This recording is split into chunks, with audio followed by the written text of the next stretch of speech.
चलिए करें स्टार्ट। चलो अब देखो, चलो आज प्रयास करेंगे बिना देखे बोलने का। बताओ, तैयार हो? हाँ भी ऑनलाइन वाले तैयार हो क्या आप लोग, या पीपीटी से पढ़ोगे? पीपीटी से पहले पढ़ रखा है पढ़ने? बोलो। मैं तो पढ़ दूंगा, तुम लोग क्लिक कर लोगे क्या दिमाग में? मैं पूरा बोल सकता हूँ, देखो 1 से लेके जेड तक। अब आपको सर आपने रट रखा है तो आप रट लो। अगर तुम्हें लगता है रटा जा सकता है तो आप रट लो।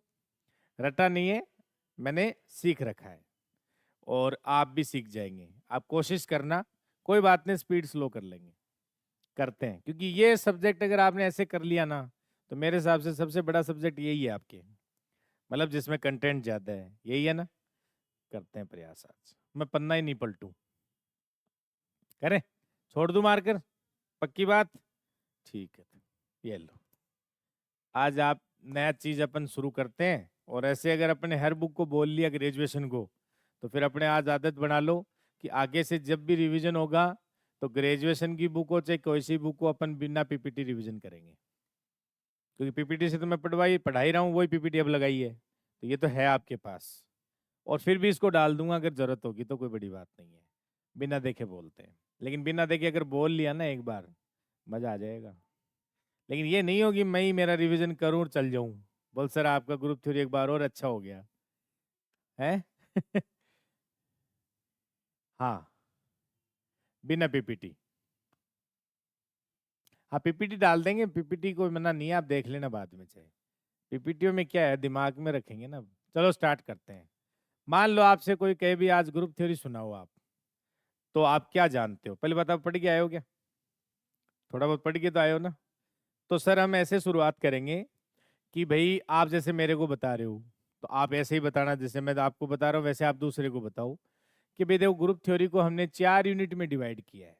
कितने यूनिट में डिवाइड किया है? मोटा मोटा 4 यूनिट में हमने डिवाइड किया है। और पहली यूनिट हमारी जो बनाई है ना हमने, वो हमने उसमें क्या कौन कौन से टॉपिक रखे हैं हम बता सकते हैं। कौन कौन से रखे हैं? कि सर पहले तो ग्रुप होता क्या है, और फिर सर अबेलियन ग्रुप क्या होता है, और फिर सर इसी में ग्रुप जो होता है इसमें कुछ बातें और अपन रखेंगे। फिर सर ग्रुप और अबेलियन ग्रुप की जो प्रॉपर्टीज हैं वो अपन लिखते हैं, इसमें देखते हैं। और फिर सर हम देखते हैं कि भाई ऑर्डर ऑफ एलिमेंट क्या होता है। फिर ऑर्डर ऑफ एलिमेंट की जो प्रॉपर्टीज हैं उनके बारे में देखते हैं सर। और फिर सर हम देखते हैं कि सब ग्रुप क्या होता है, और सर सब ग्रुप की प्रॉपर्टीज क्या होती है उनके बारे में। लेकिन सर एक बात और बीच में रह जाती है, जिसमें हमारे कुछ खास ग्रुप हैं, उनकी स्ट्रक्चर हमें याद रखनी होती है ना, वो हमारे एक साथ हम देखते हैं। ये हम यूनिट फर्स्ट में मोटा मोटा हमने बता दिया। 4 टॉप पार्ट बना लिए यूनिट फर्स्ट के। सर ग्रुप और अबेलियन ग्रुप और इसकी प्रॉपर्टी, और सर अपने ऑर्डर ऑफ एलिमेंट और इसकी प्रॉपर्टी, और सब ग्रुप और इसकी प्रॉपर्टी, और साथ में सर सारे स्टैंडर्ड जितने भी ग्रुप हैं उनके बारे में। 4 बातें। अब इन चारों बातों को एक एक उठा के अपन रिवाइज कर लेंगे। फिर सर हम यूनिट सेकंड में आ जाते हैं। यूनिट सेकंड में हमने सर साइक्लिक ग्रुप पढ़ा है, और दूसरा सर हमने क्या पढ़ा है, परमुटेशन ग्रुप पढ़ा है। तो 2 ग्रुप पढ़े अपन ने सेकंड यूनिट में, इसके अलावा कुछ नहीं पढ़ा सर हमने। फिर सर हम आ जाते हैं तीसरी यूनिट के अंदर।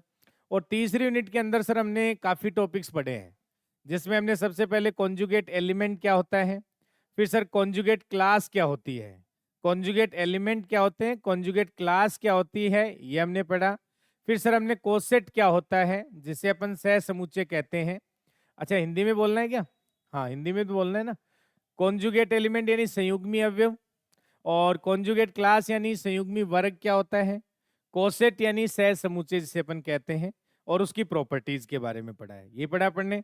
और इसमें सर डेफिनेशन है, जैसे ग्रुप का सेंटर क्या होता है, ये भी इसी यूनिट में पढ़ा आपने। फिर सर इसका किसी एलिमेंट का नॉर्मलाइजर जिसे प्रसामान्य कहते हैं किसी अवयव का, ये पढ़ा है।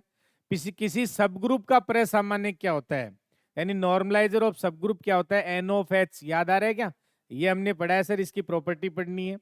फिर सर इसमें अपन देखें तो नॉर्मल सब ग्रुप क्या होता है, इसके बारे में हमने पढ़ा है। और नॉर्मल सब ग्रुप के जो प्रॉपर्टीज हैं उसके बारे में पढ़ा है। उसके बाद सर हमने इसमें सिंपल ग्रुप क्या होता है उसको भी हमने देखा था इसके अंदर। फिर सर इसमें अपन आगे आ जाएं तो कोशेंट ग्रुप क्या होता है, विभाग समूह जिसे अपन कहते हैं, उसको और उसकी प्रॉपर्टीज के बारे में हमने पढ़ा है। और इंडेक्स पढ़ी अपन ने, सर किसी भी सब ग्रुप का इंडेक्स अगर हमें देखना है तो कैसे देखा जाता है, ये भी हमने इसी के अंदर देखा था। तो सारे टॉपिक क्लियर हो गए कि नहीं हो गए? फिर सर यूनिट 4 रखा हमने। यूनिट 4 में हमने रखा ग्रुप होमोमॉर्फिज्म क्या है, यानी समाकारिता। फिर एक की समाकारिता यानी वन वन होमोमॉर्फिज्म। फिर आच्छादक समाकारिता यानी ऑन टू होमोमॉर्फिज्म। फिर आइसोमॉर्फिज्म तुल्यकारिता। और सर होमोमॉर्फिज्म जो है उसके सारी प्रॉपर्टीज हमने पढ़ ली, वन बाय वन करके उनकी प्रॉपर्टीज भी हमें रिकॉल करनी है। कुछ सर हम होमोमॉर्फिज्म की काउंटिंग भी पढ़ी, जैसे जेड से जेड पे कितनी होती हैं, क्यू प्लस से क्यू प्लस में कितनी होती हैं, जेडम से जेडन में कितनी होती हैं, ये कुछ हमने देखी थी। हाँ या ना बताओ? यही सारा कुछ पढ़ा अपन ने। फिर इसी में आगे अगर थोड़ा सा और एडवांस पढ़ लें तो केले थ्योरम का स्टेटमेंट पढ़ लिया था। फिर सर वो फंडामेंटल थ्योरम ऑफ होमोमॉर्फिज्म क्या होती है, यानी समाकारिता का मूलभूत प्रमेय जिसे अपन कह दें। इसी में सर एसटी क्या होती है उसके बारे में पढ़ा था। ऐसे छोटी छोटी बातें और भी हैं इसके अंदर। फिर जो अपने आइसोमॉर्फिज्म पढ़ा उसकी भी कुछ प्रॉपर्टीज हैं उनके बारे में। फिर सर ऑटोमॉर्फिज्म भी पढ़ लिया था। और सर फिर इनर ऑटोमॉर्फिज्म भी पढ़ा था हमने, क्योंकि इस बार सेकंड ग्रेड में क्वेश्चन आया था उसका, जबकि सिलेबस में मेंशन नहीं है लेकिन अपने को क्वेश्चन पूछा गया था तो हमने उसको भी देख लिया था। फिर सर हमने G1 क्रॉस G2 ग्रुप पढ़ा था। और G1 क्रॉस G1 ग्रुप है, G2 ग्रुप है, तो G1 क्रॉस G2 के बारे में क्या क्या हमसे पूछा जा सकता है ये भी हमने देखा था। बताओ। तो पहले तो ये याद होना चाहिए आपके। अब आप बिना देखे बोल सकते हो क्या ये चीजें? भाई पहले मोटा मोटा बोलो, फिर उनके अंदर क्या होता है वो बाद में बोलो। आप बोल सकते हो हैं? जैसे मैंने बोला ऐसे बोल सकते हो? तो आज जाके बिना देखे पहले तो ऐसे बोलना। यूनिट 4 में डिवाइड किया है, यूनिट फर्स्ट के पार्ट, यूनिट सेकंड के पार्ट, यूनिट थर्ड के पार्ट, यूनिट 4 के पार्ट कर लिए। अब आप यूनिट 1 से शुरू हो जाओ कि भाई यूनिट 1 में आपने 4 टाइप में डिवाइड करा था इसको, उनके बारे में अब एक एक टाइप के बारे में डिटेल से बोलो। जो जो चीजें अपन को याद रखनी है वो याद रखो। अब शुरुआत में सर सबसे पहले ग्रुप किसे कहते हैं, इसी से अपन शुरुआत करते हैं। तो उसमें सबसे पहले पढ़ते हैं सर द्विचर संक्रिया, बाइनरी ऑपरेशन क्या होता है। तो अपन वही बात है सर, जी नॉन एम्प्टी सेट होना चाहिए और स्टार अगर उस पर कोई ऑपरेशन है तो ए स्टार बी, यानी फॉर ऑल ए बी के लिए ए स्टार बी वापस जी में आना चाहिए, तो वो द्विचर हो जाता है। और इस पूरी स्ट्रक्चर को अपन ग्रुपोइड कहते हैं। क्या कहते हैं? ग्रुपोइड कहते हैं। फिर सर आगे आ जाता है एसोसिएटिव। एसोसिएटिव यानी कि साचर्यता। तो साचर्यता कहता है कि फॉर ऑल एबीसी के लिए ए स्टार बी करें और फिर स्टार सी करें और बी स्टार सी और स्टार ए करें तो ये बराबर आ जाता है, तो हम कहते हैं साचर्य हो गया। और इस स्ट्रक्चर को हम सेमी ग्रुप कहते हैं। क्या कहते हैं? सेमी ग्रुप कहते हैं। फिर सर आता है तत्समक एलिमेंट, आइडेंटिटी एलिमेंट। तो for all a belongs to G के लिए अगर एक ऐसा एलिमेंट ई मिल जाए कि ए स्टार ई करने पे ए आ जाए बराबर ई स्टार ए हो जाए, तो सर हम कहते हैं ये इसका तत्समक अवयव हो जाएगा और इस स्ट्रक्चर को मोनोइड कहते हैं। फिर सर इसमें हर एलिमेंट का इनवर्स मिल जाना। तो अगर ए है उसका इनवर्स बी है तो ए स्टार बी बराबर आइडेंटिटी बराबर बी स्टार ए होना चाहिए। और सर ए के इनवर्स को अपन ए और इनवर्स लिखते हैं, e⁻⁻1 से दर्शाते हैं। और हर एलिमेंट का अगर इनवर्स मिल जाए तो सर ये स्ट्रक्चर ग्रुप बन जाती है। क्या बन जाती है?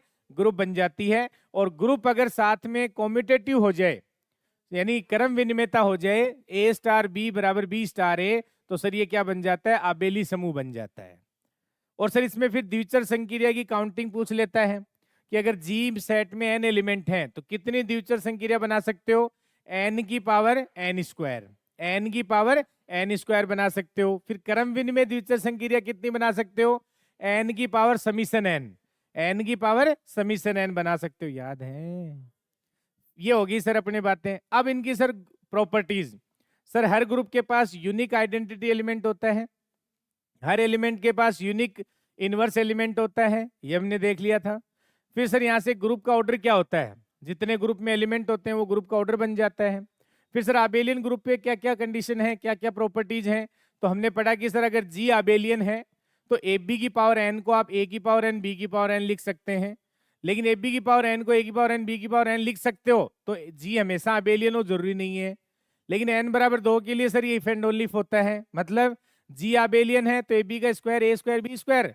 और सर उल्टा भी सही होता है कि ए बी का स्क्वायर ए स्क्वायर बी स्क्वायर है तो जी मेरा क्या होता है? आबेलियन हो जाता है। अगर जी कोई ग्रुप है तो सर ए का इनवर्स का होल इनवर्स करेंगे तो वापस ए आ जाता है, कोई भी ग्रुप हो चाहे। और अगर जी कोई भी ग्रुप दे रखा है तो ए बी का इनवर्स है, उसको अपन बी इनवर्स ए इनवर्स लिखते हैं। लेकिन अगर आबेलियन ग्रुप हो जाए तो सर जी आबेली होगा, if and only if A B inverse को ए इनवर्स बी इनवर्स लिख सकते हैं, हाँ या ना। फिर कैंसिलेशन लो, जिसे अपन निरसन नियम कहते हैं, तो वही दायां और बायां, तो दाई साइड में इनवर्स ऑपरेट करोगे एलिमेंट को तो दाया निरसन नियम, और बाई साइड से करोगे तो बाया। फिर क्रॉस निरसन नियम कहाँ लगता है? आबेलियन ग्रुप में लगता है। बोलो क्या कहते हो? ये प्रॉपर्टी पढ़ी है अपने सारों ने? बिल्कुल सर।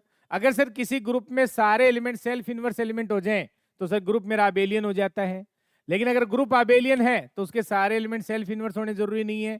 बिल्कुल सही बात है सर। अगर यहां तक पढ़ लिया ही नहीं पढ़ लिया अपन ने, ऐसे अपन देखते हैं इसमें। हाँ, ए बी की पावर एन है, ए की पावर एन बी की पावर एन है, ए बी की पावर एन प्लस वन है, ए की power N plus one B की पावर एन प्लस वन है, और ए बी की पावर एन प्लस टू है, ए की power N plus two B की पावर एन प्लस टू, तो ग्रुप मेरा आबेलियन हो जाता है। यानी तीन कॉन्जुगेटिव पावर में अगर ये कंडीशन सेटिस्फाई हो रही होती है तो ग्रुप आबेलियन हो जाता है, हाँ या ना। ये था। और ढूंढो ढूंढो ढूंढो, कोई रह गया क्या? अरे समझ आ रही बातें? कोई रह गया हो तो देख लेना, ढूंढ लेना। पहले यूनिट 1 के बारे में बोल लेते हैं, फिर आप अपने पन्ने पलट लेना, और कोई एक बार इससे अपन देख लेंगे जल्दी जल्दी, कोई चीज रह जाएगी तो उसको भी देख लेंगे, बाकी रहने नहीं देंगे, ऐसी कोई बात नहीं है, ठीक है ना। ये हो गया। अब सर ऑर्डर ऑफ एलिमेंट पे आ जाते हैं। तो ऑर्डर ऑफ एलिमेंट क्या होता है? तो सर वही बात है कि एन अगर किसी एलिमेंट का ऑर्डर बनना चाहता है तो पहली बात तो धनात्मक धनात्मक धनात्मक पॉजिटिव इंटीजर, धनात्मक पॉजिटिव, यानी पॉजिटिव तो धनात्मक हो गया, तो लीस्ट पॉजिटिव इंटीजर जिसपे वो सबसे पहले आइडेंटिटी देता है तो वो उसका ऑर्डर बन जाता है सर। अगर ए का ऑर्डर एन है तो सर ए की पावर एन बराबर आइडेंटिटी होगा, लेकिन ए की पावर एन बराबर आइडेंटिटी है तो ऑर्डर ऑफ ए एन को डिवाइड करेगा। ये बात है ना, बराबर होना जरूरी नहीं है सर, डिवाइड करेगा। ये बात हमने देख ली थी, डन है बात इसमें। फिर सर हमने इसमें देखा कि भाई जिस एलिमेंट के लिए ऐसा एन विद्यमान नहीं होता है उस एलिमेंट का ऑर्डर इनफाइनाइट हो जाता है, हाँ या ना। उस एलिमेंट का ऑर्डर क्या हो जाता है? इनफाइनाइट हो जाता है। और एक चीज हमने ये भी देखी सर कि अगर जी कोई ग्रुप है और ए अगर जी का कोई एलिमेंट है तो इस एलिमेंट की जितनी भी इंटीजर पावर करोगे आप वो सारी वापस उस जी के अंदर ही आता है। ये देखा था हमने, वापस उसी में आता है। फिर सर इसमें ऑर्डर ऑफ एलिमेंट है इसकी प्रॉपर्टीज पढ़ते हैं। तो सर हमारे पास अगर कोई भी एलिमेंट है जिसका ऑर्डर 2 है तो वो सेल्फ इनवर्स एलिमेंट होता है। लेकिन अगर किसी एलिमेंट का सेल्फ इनवर्स एलिमेंट है वो तो उसका ऑर्डर 1 भी हो सकता है, 2 भी हो सकता है, क्योंकि आइडेंटिटी एलिमेंट हमेशा क्या होता है? सेल्फ इनवर्स एलिमेंट होता है। तो अगर मान लो वो सेल्फ इनवर्स एलिमेंट नहीं है तो उसका ऑर्डर हमेशा 3 या 3 से ज्यादा होगा, ये बात अपन कह सकते हैं, हाँ या ना। फिर सर ऑर्डर ऑफ एलिमेंट के अंदर सबसे खासियत कि सर इसमें केले थ्योरम कोसी थ्योरम आती है कि अगर कोई फाइनाइट ऑर्डर का ग्रुप है और उसको कोई प्राइम नंबर डिवाइड कर रहा है तो उस ग्रुप के पास उस प्राइम ऑर्डर का कम से कम एक एलिमेंट जरूर मिलता है। ये अपने पास क्या है? कोसी प्रमेय है, ये भी हमने पढ़ा। फिर सर ए अगर ऑर्डर ऑफ ए हमें पता है तो ऑर्डर ऑफ ए की पावर के हम निकाल सकते हैं। सर ऑर्डर ऑफ ए बटा जीसीडी ऑफ के कोमा क्या हो जाता है? ऑर्डर ऑफ ए हो जाता है, हाँ या ना। ये फॉर्मूला काम आता है अपने, सीधा सीधा पूछा जाता है। फिर मैंने आपसे कहा था कि भी ए का ऑर्डर फाइनाइट है, बी का ऑर्डर फाइनाइट है, तो sir order of A B है वो फाइनाइट भी हो सकता है, इनफाइनाइट भी हो सकता है, ये बात हमने देखी थी। और अगर सर हमारे पास ऑर्डर ऑफ ए फाइनाइट है, ऑर्डर ऑफ बी फाइनाइट है और ए बी बराबर बी ए दिया हुआ है तो sir order of A B जो है वो हमेशा फाइनाइट होगा। और ये भी कहा था कि sir order of A B है वो ऑर्डर ऑफ ए और ऑर्डर ऑफ बी के एलसीएम को डिवाइड करेगा। लेकिन सर इसमें एक बात और पड़ी थी कि ऑर्डर ऑफ ए फाइनाइट है, ऑर्डर ऑफ बी फाइनाइट है और ए बी बराबर बी ए है, और साथ में अगर ए या बी ए की किसी भी इंटीजर पावर में नहीं लिखा जा रहा है तो ऑर्डर ऑफ ए बी बराबर होता है LCM of order of A comma order of B हो जाता है, हाँ या ना। और सर एलिमेंट का ऑर्डर हमेशा ग्रुप के ऑर्डर को डिवाइड करता है, एलिमेंट का ऑर्डर हमेशा क्या करता है? ग्रुप के ऑर्डर को डिवाइड करता है, लेकिन डिवाइड का रूल हमेशा फाइनाइट ऑर्डर में लगता है। ये जो डिवाइड वाली कहानी है वो कहाँ लगती है? फाइनाइट ऑर्डर के ग्रुप में ही काम करती है सर। ये अगर ग्रुप फाइनाइट ऑर्डर का है तो उसके सारे एलिमेंट क्या होंगे? फाइनाइट ऑर्डर के होंगे। लेकिन अगर ग्रुप इनफाइनाइट ऑर्डर का है तो उसमें सर आइडेंटिटी एलिमेंट तो हमेशा फाइनाइट ऑर्डर का होगा, लेकिन बाकी एलिमेंटों के बारे में कुछ नहीं कह सकते। हो सकता है सारे फाइनाइट ऑर्डर के हो जाएं हो सकता है इनफाइनाइट ऑर्डर की भी हो जाए। सारी चीज पॉसिबल है कि नहीं है? बिल्कुल है सर। हाँ या ना? और बताओ। हाँ, अगर मान लो इवन कोटि का ग्रुप है, सम कोटि का ग्रुप है, तो उसमें ऑर्डर 2 का एलिमेंट हमेशा मिलेगा और वो हमेशा ओड नंबर में मिलते हैं, ये भी हमने देखा था। किसी भी ग्रुप में ऑर्डर ऑफ यानी ऑर्डर 2 के एलिमेंट जो होते हैं वो कब विद्यमान होंगे? जब ग्रुप का ऑर्डर इवन हो। लेकिन उसमें भी सर एक चीज खासियत ये है कि उसमें जो ऑर्डर 2 के एलिमेंट होते हैं वो हमेशा ओड नंबर में होते हैं। मतलब या तो 1 होगा, या फिर सीधे 3 होंगे, या सीधे 5 होंगे, या 7 होंगे, या 9 होंगे। ये बात भी हमने देखी थी। हाँ या ना? और बताइए। हाँ, वो तो मैंने समीकरण बताई थी आपको कि ए स्टार एक्स बराबर बी है या वाई स्टार ए बराबर बी है। तो ये जो समीकरण होती है इनके पास यूनिक सॉल्यूशन मिलता है, और वो सॉल्यूशन भी निकाल के बताया था आपको, ए इनवर्स बी टाइप का होता है। हाँ या ना? तो एक यूनिक सॉल्यूशन मिलता है, ये सीधा सीधा आप याद रख लेना, ये काम की बात है। काम की बात है, याद रखनी चाहिए अपन को। और किसी ग्रुप के सारे एलिमेंट सेल्फ इनवर्स हो जाते हैं तो ग्रुप अबेलियन हो जाता है। ये बात भी अपन ने देखी थी। सेल्फ इनवर्स होने का मतलब जानते हो, 1 ऑर्डर या 2 ऑर्डर हो सकता है उसका। ठीक है ना? ये सारी बातें देखी थी अपन ने। और बोलो भाई, मोटा मोटा तो यही था सर। अब सर अपन आ जाते हैं सब ग्रुप के बारे में। कोई बात नहीं, एक बार और इनकी पन्ने पलट लेंगे यूनिट फर्स्ट होते ही। तो कोई रहेगा तो एक बार रिवाइज कर लेंगे, बाकी चांस कम है रहने की। फिर सर अपन क्या करते हैं? फिर सर अपन आ जाते हैं सब ग्रुप के ऊपर। तो सब ग्रुप कहते किसे हैं? सर सब ग्रुप की दो बातें हैं। सर एच अगर जी का सबसेट है, नॉन एम्प्टी सबसेट है, और सेम ऑपरेशन में अगर वो खुद एच है, वो ग्रुप बन रहा है, तो एच जी का क्या हो जाता है? सब ग्रुप हो जाता है। तो इसका मतलब सर सब ग्रुप के लिए पहली बात तो नॉन एम्प्टी, दूसरी बात जी का सबसेट होना चाहिए, तीसरी बात सेम ऑपरेशन होना चाहिए, और खुद ग्रुप बनना चाहिए। ये बातें थी। और फिर दूसरी बात सर हमने देखा कि भाई वन स्टेप टेस्ट, कि ए बी बिलोंग्स टू अगर एच लेते हैं और ए बी इनवर्स अगर एच में आ जाता है, तो एच है वो जी का क्या हो जाता है? सब ग्रुप होता है। और सब ग्रुप का ऑर्डर हमेशा ग्रुप के ऑर्डर को डिवाइड करता है। फाइनाइट ऑर्डर की बात कर रहा हूं, क्योंकि लाग्रांज थ्योरम का स्टेटमेंट यही था कि अगर ग्रुप फाइनाइट ऑर्डर का है, अगर ग्रुप फाइनाइट ऑर्डर का है तो उसके सब ग्रुप का ऑर्डर हमेशा ग्रुप के ऑर्डर को डिवाइड करेगा।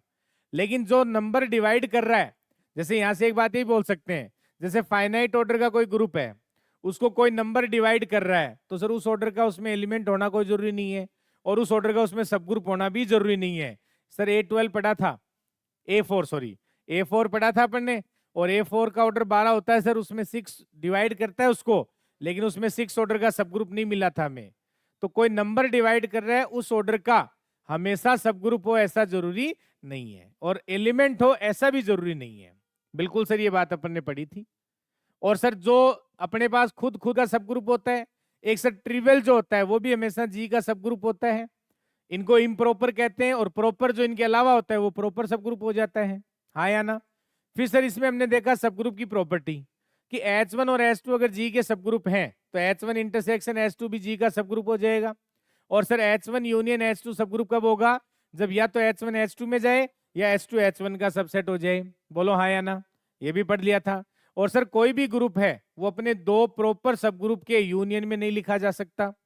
भाई जी बराबर आपने लिखा H1 यूनियन H2, और आपने कहा H1 और H2 प्रॉपर हैं, तो सर ये कभी नहीं लिख सकते आप। रीजन, क्योंकि यूनियन सब ग्रुप कब बनता है? जब H1 H2 में जाए या H2 H1 में, तो सर या तो वो H1 के बराबर हो जाएगा या H2 के बराबर हो जाएगा, तो प्रॉपर नहीं रहेगा फिर वो।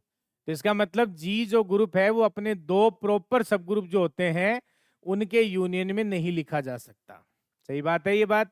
फिर सर इसमें आगे थे कि H1 और H2 अगर सब ग्रुप हैं तो सर इनका जो अपन ने इंटरसेक्शन बता दिया, यूनियन बता दिया। अब H और K सब ग्रुप हैं, तो H के जो है वो G का सबसेट हमेशा होता है। लेकिन सब ग्रुप कब होता है? जब H के बराबर KH हो, या ग्रुप आबेलियन हो जाए, तो H के बराबर KH हो जाएगा, तो सर वो हमेशा H के G का सब ग्रुप हो जाएगा। ये भी हमने पढ़ा था। नहीं पढ़ा क्या बताओ? फिर सर H1 H और K अगर G के सब ग्रुप हैं, तो H इंटरसेक्शन K जो है वो H का भी सब ग्रुप होता है, H इंटरसेक्शन K वो K का भी सब ग्रुप होता है। और सर H और H डॉट H है वो H के बराबर आ जाता है, H बराबर H इनवर्स हो जाता है, पढ़ा अपन ने। और H इनवर्स बराबर H हो जाता है, ये भी प्रॉपर्टी पढ़ रखी है अपन ने। और ऑर्डर ऑफ एच के, ऑर्डर ऑफ एच के, order of H into order of के बटा ऑर्डर ऑफ एच इंटरसेक्शन के हो जाता है। पढ़ा है कि नहीं पढ़ा? बोलते जाओ तो बोलते जाओ। और क्या, इतना ही था बस? और बोल दो है, बोलो बोलो, कुछ रह गया हो तो। अब सर वो जो स्टैंडर्ड कुछ आप कह रहे थे कि वे कौन से ग्रुप हैं जो हमें हमेशा याद होने चाहिए और उनमें कौन कौन सी बातें हैं जो हमेशा याद होनी चाहिए। सर जेडन याद होना चाहिए सबसे पहले तो। जेडन का ऑर्डर एन होता है सर। जेडन का ऑर्डर कितना होता है? अब देखो जेडन के बारे में सारी चीज पता होनी चाहिए अपन को। जेडन के बारे में सारी बातें मेरे को पता होना चाहिए। अब तुम्हें तो क्या हाँ ही तो बननी है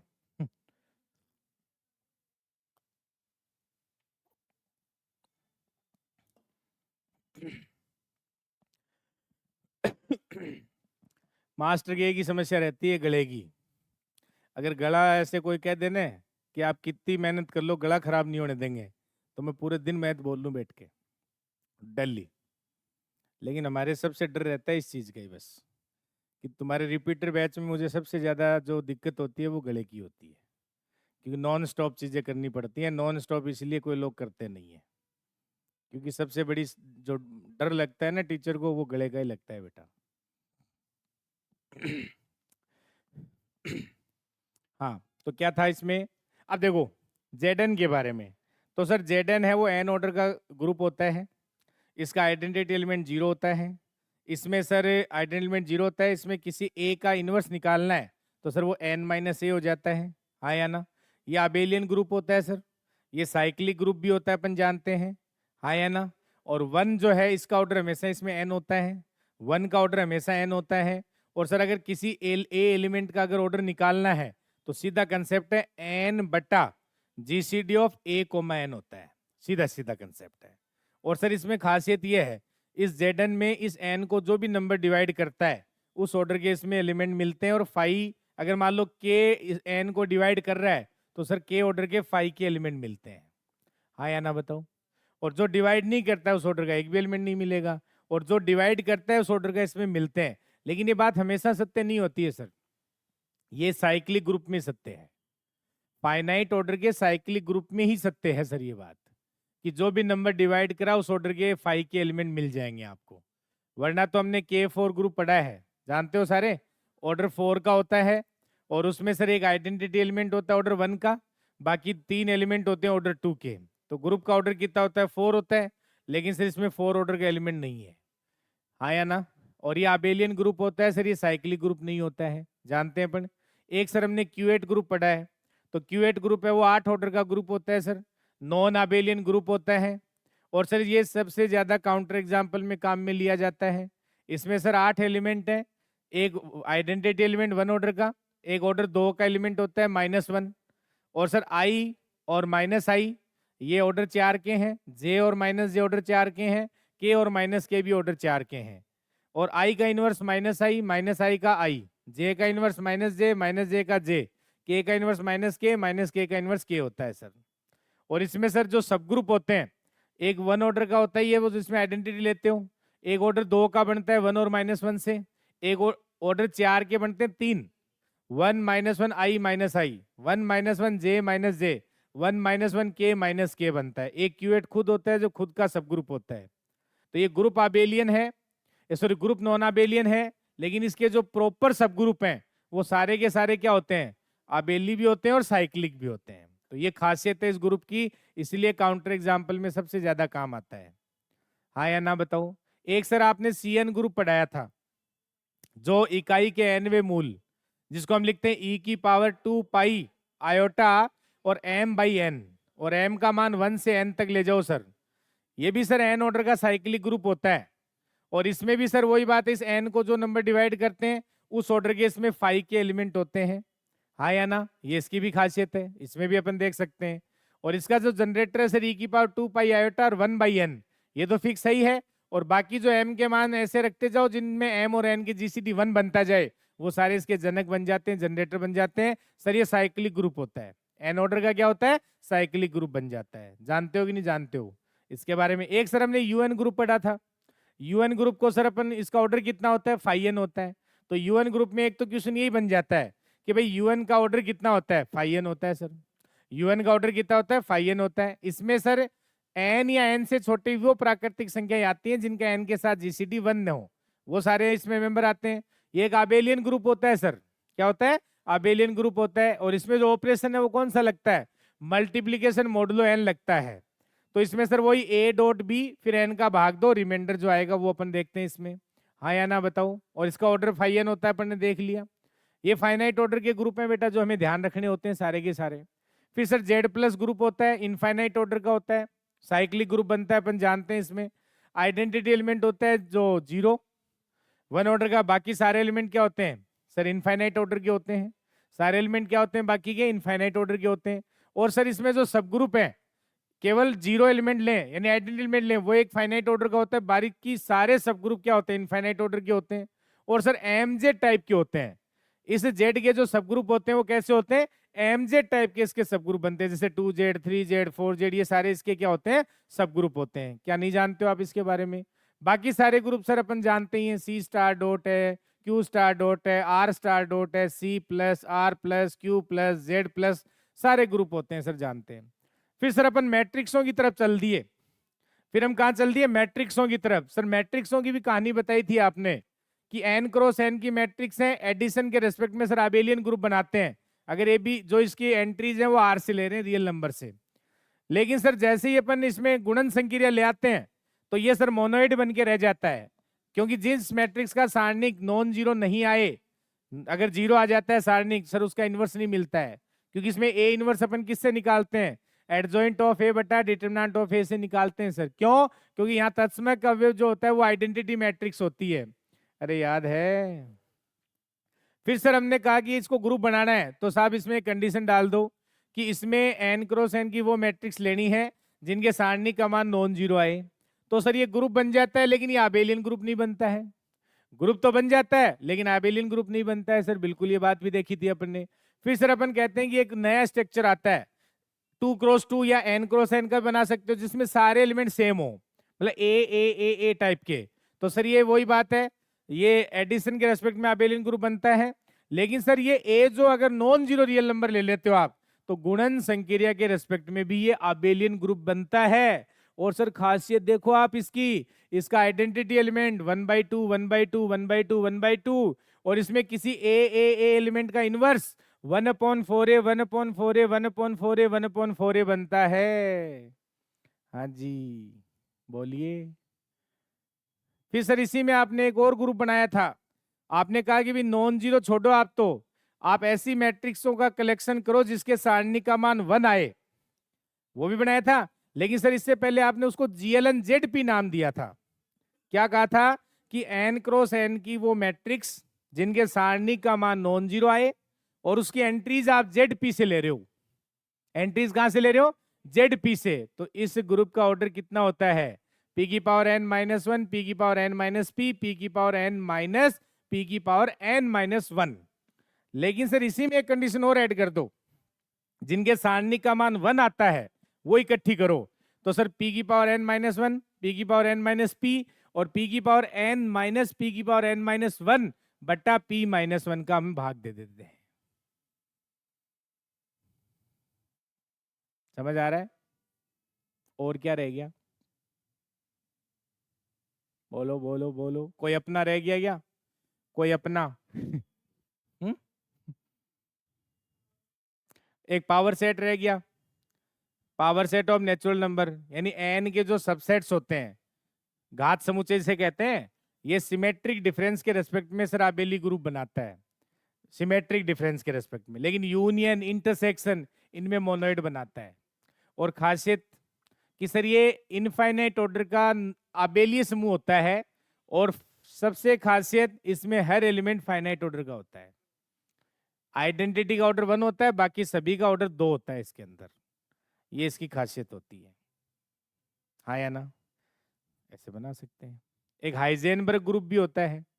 हाइजेनबर्ग ग्रुप क्या होता है, उसमें क्या होता है कि जैसे मान लो 3x3 ऑर्डर की मैट्रिक्स है और डायगोनल में 1 होते हैं और नीचे 0 0 होते हैं, ऊपर A B C ऐसे। तो और इसमें जो ये एंट्रीज है वो जेड से लेते हैं, तो इसका ऑर्डर पी क्यूब बन जाता है।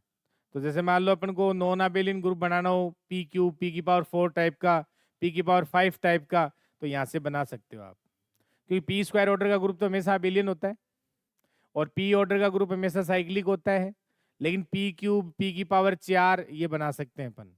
जैसे 4x4 ऑर्डर की मैट्रिक्स ले लो, डायगोनल में 1 रख दो, नीचे 0, ऊपर sir A B C D वो एंट्रीज ये सारी जेड से ले लो। ये पी की पावर 4 ऑर्डर का क्या बन जाएगा, नॉन अबेलियन ग्रुप बन जाता है। बना सकते हो कि नहीं? ऐसे तो पी क्यू ऑर्डर का ग्रुप इंपॉर्टेंट होता है, पी क्यू ऑर्डर का, 2p ऑर्डर का बताया था मैंने। पी क्यू ऑर्डर की स्ट्रक्चर याद है क्या? है? बता दो, याद है तो। पी क्यू ऑर्डर की बात कर रहा हूं, P less than Q, P और क्यू डिस्टिंक्ट प्राइम नंबर हो। पढ़ा था ना पढ़ने? याद नहीं है? बोलो तो। सर देखो, इसमें दो खासियत होती हैं, या तो ये अबेलियन होगा या नॉन अबेलियन होगा। अगर ये अबेलियन हुआ तो सर इसमें ये साइक्लिक हो जाता है। क्यों? क्योंकि 1 ऑर्डर का एक एलिमेंट एक सब ग्रुप, पी ऑर्डर के p-1 एलिमेंट पी एक सब ग्रुप। अबेलियन की बात कर रहा हूं, पी ऑर्डर के p-1 एलिमेंट और एक सब ग्रुप, क्यू ऑर्डर के q-1 एलिमेंट और एक सब ग्रुप, और पी क्यू ऑर्डर के सर इसमें एलिमेंट होते हैं p-1 इंटू q-1। और जिसमें पी क्यू ऑर्डर का एलिमेंट मिल गया तो वो साइक्लिक हो जाता है। तो पी क्यू ऑर्डर का अगर कोई अबेलियन ग्रुप होता है तो वो हमेशा साइक्लिक हो जाता है सर।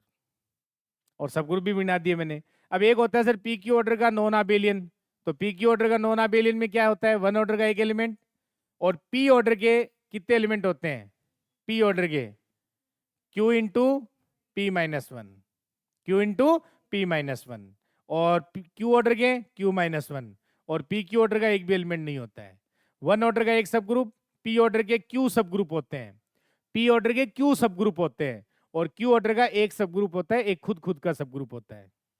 याद आ रहा है? याद आ रहा है? ये था यूनिट फर्स्ट। हाँ वो तो था ही भाई, पी क्यू है तो पी अगर q-1 को डिवाइड नहीं करता है तो साइक्लिक होता है, और डिवाइड करता है तो उस ऑर्डर का कम से कम एक नॉन अबेलियन ग्रुप जरूर मिलता है। ये मत कह देना नॉन अबेलियन होता है, कह दिया क्या? नहीं सर। ये था कौन? Unit first. देखो देखिए पूरा हो गया क्या? नजर मारें एक बार, देखें, देख लेना, कोई छूट गया हो तो रिवाइज कर लेना। चालू हो जाऊं? फास्ट चलेंगे? देख लेना कोई रह गया था क्या? है? ये तो बोल लिया अपने सारी बातें, ये भी बोल लिया, ये नहीं बोला था, अब बोल लो। ये तो भाई 5 या 5 से कम ऑर्डर के होते हैं तो हमेशा अबेलियन होते हैं, तो नॉन अबेलियन ग्रुप सबसे पहले 6 ऑर्डर का मिलता है। ठीक है, तो बढ़िया बात है। तो ये ध्यान आ गया, ये ऑर्डर ये अपने देख ही लिया, ये कॉची थ्योरम, और ये हमने देखिए सब ग्रुप भी बन जाता है। अगर ए जी का एलिमेंट होता है तो ए की इंटीजर पावर का इकट्ठा करो तो वो जी का हमेशा सब ग्रुप बनता है। तो इसका मतलब इससे क्या हो जाता है कि जिस ग्रुप के पास जिस ऑर्डर का, अगर जिस भी ग्रुप के पास किसी भी ऑर्डर का एलिमेंट है तो उस ऑर्डर का उसके पास सब ग्रुप भी होता है। यानी हर एलिमेंट अपने ऑर्डर का एक सब ग्रुप जनरेट करता है और वो साइक्लिक होता है। क्या कह रहा हूं मैं? हर एलिमेंट अपने ऑर्डर का एक साइक्लिक सब ग्रुप जनरेट करता है, ये बात थी इसके अंदर। बिल्कुल ठीक बात है। और ये फॉर्मूला पढ़ ही लिया, ये बातें अपन ने देख ही ली, ये हो ही गया था एलसीएम वाली कहानी। एक ये, हाँ, अगर जी ग्रुप है और उसमें से केवल फाइनाइट ऑर्डर के एलिमेंट इकट्ठे करे जाएं, केवल फाइनाइट ऑर्डर के, तो सर ये क्या होना जरूरी नहीं है, सब ग्रुप होना जरूरी नहीं है। लेकिन अगर ग्रुप अबेलियन है तो उसके सभी फाइनाइट ऑर्डर के एलिमेंट इकट्ठे करें तो वो हमेशा सब ग्रुप बन जाता है। तो ये कहानी ध्यान रख सकते हैं आप। ठीक है, तो ये अपन ने देख ही लिया था, कोई बड़ी बात नहीं है, ये भी देख लिया था अपन ने। और सब ग्रुप के बारे में, सब ग्रुप 1 स्टेप टेस्ट, लांगराज भाई साहब ने क्या कहा था, इंटरसेक्शन प्रॉपर्टी, फिर एच के प्रॉपर्टी, यूनियन प्रॉपर्टी, फिर ये चारों, ये तीनों बातें मैंने बताई दी थी आपको। एच के का ऑर्डर हमने देख लिया था, और ये ट्रिवियल नॉन ट्रिवियल, और ये फिर वो आगे थे जो खास ग्रुप में अपने बिल्कुल आगे थे। देखो लाइन टू लाइन अपने याद पड़ी है, हैं? देख लो, कुछ भी नहीं छोटा सर, क्या छोड़ना था, देखो सब आ गया इसमें। अब चाहे आप पीपीटी से पढ़ो चाहे बिना पीपीटी पढ़ो, वो आपकी मर्जी है। देख लो, ये अबेलियन था, ये था, वो था, सारा आ गया, देख लो, ये लो, ये लो, ये फाई एन पढ़ ही लिया था। फाई एन के 3 फॉर्मूले और बोल लो। Phi P, P minus one, phi P की पावर एन, पी की पावर एन माइनस पी की power N minus one, phi M N, M into N कर लेते हैं जब एम एन का जीसीडी 1 आता है। तो ये 3 फॉर्मूले याद हो गए। फाई के 3 फॉर्मूले होते हैं बेटा, काम के हैं। और एक वो टाउ एन, टाउ एन पता है ना, P1 की पावर अल्फा वन, P2 की पावर अल्फा टू, पी के की पावर अल्फा के। तो टाउ एन क्या होगा इनका, alpha one plus one into alpha two plus one into alpha के प्लस वन, सबका गुणन हो जाता है। बिल्कुल सही बात है। पॉजिटिव डिवाइजर्स होते हैं बेटा, क्या होते हैं, नंबर ऑफ पॉजिटिव डिवाइजर्स होते हैं। बिल्कुल सही बात है। यूएन पढ़ लिया सर हमने, कोई दिक्कत नहीं है। केलियन 4 ग्रुप पढ़ लिया सर, बिल्कुल। केले टेबल बनानी भी आती है। और आती है कि नहीं महाराज, क्यू8 ग्रुप आता है, बिल्कुल आता है सर। सीएन भी आ गया, देखो इसमें सीएन भी आ गया सर, सब पढ़ लिए, एक लाइन नहीं छोड़ी हमने, कुछ एक्स्ट्रा ही पढ़ा है। देख लो। अब आपको भी आया था क्या ये मेरे साथ साथ, सच सच बताओ, है? ऐसा तो नहीं हुआ कि गुरुजी ने अपना ही रिवीजन कर लिया, सच्ची सच्ची बता दो। ऐसे पढ़ना है, और ऐसे आप ग्रेजुएशन पूरी पढ़ लो, आपका सिलेक्शन रुक ही नहीं सकता। क्या ही देगा वो, ऐसे पूरी ग्रेजुएशन बोल ली अगर अपन ने, और फिर अपन ने प्रैक्टिस कर ली क्वेश्चनों की 10-10 बार, तो आपका सिलेक्शन होगा ही बेटा। भाई मैथ की वजह से तो रुकेगा नहीं, बाकी मुझे पता नहीं, और ये मैं कॉन्फिडेंस देता हूं मैं से। और यही मिलता है एलर मैथ्स एकेडमी सबसे, जो सबसे अलग और यूनिक चीज। क्योंकि बाकी लोग अब जो बेचारे एज थोड़ी उम्र हो गई जिनकी, वो थोड़ी कर लेंगे अभी ये। अब ये आप आज आप पढ़ रहे हो, आप 15 साल बाद आप कर लोगे क्या? बस। तो इसीलिए लोग कहते हैं कि नया युवा, नया जोश, नया जुनून। बस। पुराने धरे, पुराने से वो चीजें नहीं होती भाई। मेहनत का ही खेल है, और क्या है ना?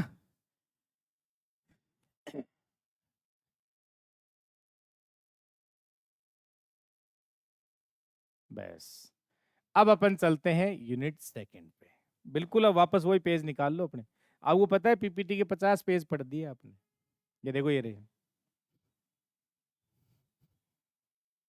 लेकिन अपन को मिनट कितनी लगी, आप गिन लेना घर पे जाके, 15 मिनट लगी होंगी बस। इतनी देर अपन तो फालतू की बात कर रहे थे पहले, तो वो कोई काम की बात थोड़ी थी। वो तो ऐसे ही कि भाई ऐसे कर लिया करो और वैसे कर लिया करो, वो था। अब आ जाते हैं अपन यूनिट सेकंड पे। अब देखो, यूनिट सेकंड को दो तरीके से डिवाइड कर लो। यूनिट सेकंड को दो तरीके से।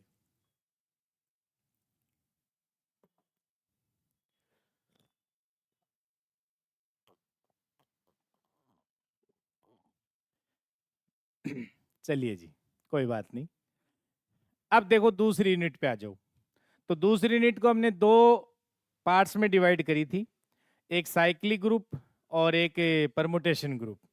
अब जो साइक्लिक ग्रुप है ना, साइक्लिक ग्रुप है, उसको अपने याद करते हैं कि भाई अपने क्या दिमाग में रखना है। तो मैंने आपसे पहले कहा था भाई, एक तो इसकी फॉर्मल डेफिनेशन होती है, तो वो अपन पढ़ते ही हैं कि सर अगर किसी ग्रुप को आपको साइक्लिक ग्रुप कहना है, तो उसमें एक ऐसा एलिमेंट मिलना चाहिए कि उस एलिमेंट की इंटीजर पावर में इस ग्रुप का हर एलिमेंट लिखा जाए। यही कहते हो? तो जी मेरा क्या होता है, साइक्लिक ग्रुप हो जाता है, और ये एलिमेंट इसका क्या बन जाता है, जनरेटर बन जाता है, जनक बन जाता है। ये डेफिनेशन हो गई। लेकिन सर हम फाइनाइट ऑर्डर के ग्रुप के लिए एक अलग डेफिनेशन बना लेते हैं। तो हम क्या करते हैं फिर, कि हम साइक्लिक ग्रुप को दो कैटेगरी में डिवाइड कर लेते हैं, एक फाइनाइट ऑर्डर का साइक्लिक ग्रुप, एक इनफाइनाइट ऑर्डर का। और हम सबसे पहले दो स्टेटमेंट देते हैं कि भाई फाइनाइट ऑर्डर का साइक्लिक ग्रुप जेडन के तुल्यकारी होता है, और इनफाइनाइट ऑर्डर का साइक्लिक ग्रुप जो होता है वो जेड प्लस के तुल्यकारी होता है। मैं तुल्यकारी बोल रहा हूं भाई, बराबर नहीं बोल रहा हूं। और तुल्यकारी का मतलब सीधा सा क्या है सर, उनकी प्रॉपर्टीज सेम होंगी, लेकिन ग्रुप में बराबर होने जरूरी नहीं होते हैं। अब ये नहीं कि भाई मान लो मैंने कहा 8 ऑर्डर का साइक्लिक ग्रुप है, तो जेड एट होता है एक तो, लेकिन ऐसा थोड़ी है जेड एट ही इस दुनिया में, और भी होते हैं सर। जैसे अपन एक ऐसा ही बनाते हैं, ए स्क्वायर, ए क्यूब, ए की पावर 4, ए की पावर 5, ए की पावर 6, ए की पावर 7, ए की पावर 8 बराबर आइडेंटिटी। तो ये भी तो 8 ऑर्डर का साइक्लिक ही हुआ ना। लेकिन सर इसमें एलिमेंट तो इस टाइप के हैं, और उसमें अपने पास 0 1 2 3 ऐसे होते हैं, तो मतलब इनके प्रॉपर्टी सेम होंगी। तो अब आपसे फिर कहा जाए कि ठीक है आपने दो कैटेगरी में डिवाइड किया, तो फाइनाइट ऑर्डर का साइक्लिक ग्रुप जो होता है उसके बारे में आप क्या जानते हैं? तो सबसे पहली बात तो ये जानते हैं सर फाइनाइट ऑर्डर का साइक्लिक ग्रुप होता है वो Zn के तुल्यकारी होता है। अब सर फाइनाइट ऑर्डर का साइक्लिक ग्रुप जो होगा उसमें क्या क्या क्वेश्चन बनते हैं? सर सबसे पहला क्वेश्चन तो यही बनता है कि इसमें नंबर ऑफ जनरेटर कितने होते हैं? तो सर फाइव n होते हैं। कितने होते हैं? फाइव n होते हैं। सबसे पहला क्वेश्चन यही बनता है कि नंबर ऑफ जनक कितने होते हैं? इसके फाइव n होते हैं। फिर मान लो आपसे पूछ ले कौन कौन से होते हैं, तो सर Zn के अंदर हमने देखा जो n के साथ GCD1 देंगे वो बनते हैं। फिर सर हमने एक ये भी देख लिया कि आरपीएससी ये पूछ रहा है कि सर अभी जैसे आपने एग्जांपल दिया ए स्क्वायर ए क्यूब ऐसा ग्रुप दे देता है साइक्लिक ग्रुप, और उसमें पूछ लेता है जनक कौन है। तो मैंने कहा भाई जो ए की पावर में है ना वो उस एन के साथ जो भी ग्रुप का ऑर्डर है उसके साथ जो जो GCD1 देंगे ना वो सारे के सारे जनक बनते हैं। हाँ या ना?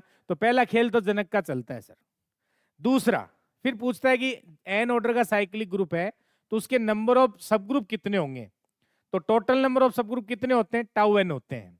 यानी जितने उसके पॉजिटिव डिवाइजर्स होंगे उतने ही सब ग्रुप बनते हैं। हाँ या ना? और टाउ एन निकालना आता है अपन को, अभी अपन ने देख लिया था। फिर सर इसमें तीसरा क्वेश्चन बनता है कि एन ऑर्डर का साइक्लिक ग्रुप है तो उसको अगर कोई नंबर डिवाइड कर रहा है, अगर उसको कोई नंबर डिवाइड कर रहा है तो सर उस ऑर्डर का हमेशा यूनिक सब ग्रुप मिलता है।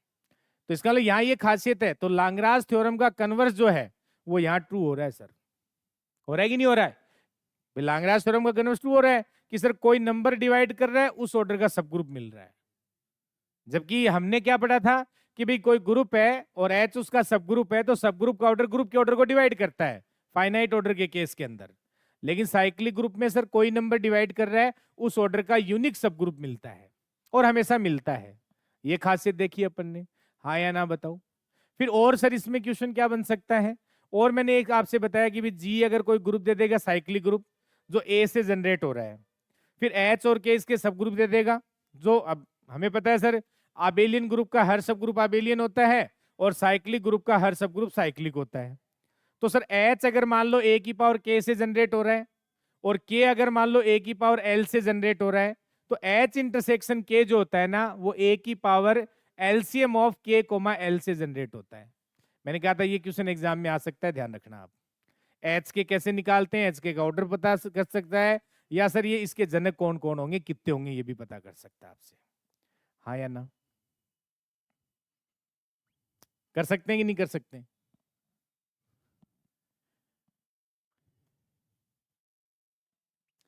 ये देख सकते हैं। और बताओ फाइनाइट ऑर्डर के साइक्लिक ग्रुप में क्या पूछेगा आपसे? यही पूछता है सर, यही पूछता है। आज तक यही क्वेश्चन पूछे हैं आप देखो। फिर सर इनफाइनाइट ऑर्डर में आ जाते हैं अपन। तो इनफाइनाइट ऑर्डर का जो साइक्लिक ग्रुप है वो जेड प्लस के तुल्यकारी होता है सर। किसके तुल्यकारी होता है? जेड प्लस के तुल्यकारी होता है सर। और एक सर एक काम रह गया, जेडन जो अपन ने ग्रुप पढ़ा उसमें अपन ने वैसे ही अपन ने वहां पढ़ लिया था ऑर्डर ऑफ एलिमेंट में कि जेडन में एन जो है, जेडन में जो एन है इसको जो भी नंबर डिवाइड करेगा उस ऑर्डर के उसमें 5 के एलिमेंट होते हैं। अगर के एन को डिवाइड कर रहा है तो 5 के एलिमेंट मिलते हैं। ये वैसे अपन ने नंबर ऑफ एलिमेंट में देख लिया था। सी एन में भी यही था। सी एन भी क्या होता है? एन ऑर्डर का साइक्लिक ग्रुप होता है। तो उसमें भी सर कोई भी नंबर के एन को अगर डिवाइड करता है तो उस ऑर्डर के 5 के एलिमेंट होते हैं हमेशा। ये बात भी तो साइक्लिक ग्रुप में ही है कि जो नंबर डिवाइड करता है उस ऑर्डर का एलिमेंट मिलना। तो सर कोशी थ्योरम का कन्वर्स हो गया ना ये। हाँ या ना? कि भाई वो तो प्राइम ऑर्डर की गारंटी देती है लेकिन यहाँ तो हर ऑर्डर की गारंटी मिल रही है कि जो भी नंबर डिवाइड करेगा उस ऑर्डर का यहाँ पे एलिमेंट मिलेगा आपको, और 5 के मिलते हैं सर। तो ये बात ध्यान रखना। फिर इनफाइनाइट ऑर्डर में सर पहला यही कि इनफाइनाइट ऑर्डर का साइक्लिक ग्रुप होगा वो जेड प्लस के तुल्यकारी होगा। अब सर जेड प्लस की जो जो प्रॉपर्टी होंगी वो आप इनफाइनाइट ऑर्डर के साइक्लिक ग्रुप में लगा सकते हैं। तो सर जेड प्लस में जनक कितने होते हैं? 2, 1 और -1। अब कोई इनफाइनाइट ऑर्डर का साइक्लिक ग्रुप है तो उसके जनक कितने होंगे? 2 होंगे। लेकिन वो कौन से होंगे सर? वो हमें नहीं पता। वो ए और ए इनवर्स होंगे, क्योंकि ए जनक होता है ना तो उसका इनवर्स भी जनक होता है। अगर ए जनक है, जनरेटर है, तो उसका इनवर्स भी हमेशा क्या होगा? जनक होगा, जनरेटर होगा। ये बोल सकते हैं कि नहीं बोल सकते अपन? बिल्कुल सही है सर। और sir infinite Z Z plus अपन ने जो ग्रुप लिया है इसके जो सब ग्रुप होते हैं वो एमजेड टाइप के होते हैं। हाँ या ना? और वो सारे के सारे क्या होते हैं? साइक्लिक होते हैं। जैसे 2Z साइक्लिक है, 3Z, ये सारे साइक्लिक है। अब 2Z के जनक पूछे तो 2 और -2, 3Z के जनक पूछे तो 3 और -3 होते हैं सर। फिर हमने देखा सर इसमें एक अलग टाइप का क्वेश्चन बनता है कि MZ सब ग्रुप है जेड का, NZ भी सब ग्रुप है, तो MZ plus NZ M Z plus N Z और एक M Z intersection N Z. तो M Z plus N Z है वो किससे जनरेट होता है? एम और एन के एलसीएम से या जीसीडी से? है मैं कह रहा हूं प्लस जो है M Z plus N Z है वो किससे जनरेट होता है? एलसीएम या जीसीडी से? अब देखो कंफ्यूज हो गए ना आप, तो मैंने आपको इसका तरीका बताया था, याद करो आप। मैंने कहा 2z और 4z ले लिया करो याद रखने के लिए। फिर मैंने कहा 2z इंटरसेक्शन 4z किया करो। तो 2z और इंटरसेक्शन 4z में कौन आएगा? 4z आएगा। तो सर 2 और 4 का एलसीएम है, जीसीडी है, ये एलसीएम है। तो इंटरसेक्शन वाला एलसीएम से जनरेट होता है और प्लस वाला जीसीडी से जनरेट होता है। तो अपने आप याद हो गया ना ये लो, वरना आपको पता है ना भूलोगे। तो भूलेंगे तो याद क्या रखना है सर? 2z और 4z पे अपन को ध्यान रखना है। फिर मैंने कहा 2z 4z में जाएगा, यानी mz nz में कब जाता है? तो सर 4z 2z में जाता है, पता है ना? तो 2 4 को डिवाइड कर रहा है, तो mz nz में जा रहा है तो n m को डिवाइड करेगा। तो इस पे आप याद कर लिया करो तीनों के तीनों। फिर एक अपन ने पढ़ा कि भी सर z जो ग्रुप है उसका कोई सब ग्रुप है जो 2, जैसे क्वेश्चन आया हुआ 2 है और मतलब 7 से जनरेट होने वाला सब ग्रुप, 2 और 7 से जनरेट होने वाला क्या होता है उनका? एलसीएम है जीसीडी? जीसीडी होता है सर।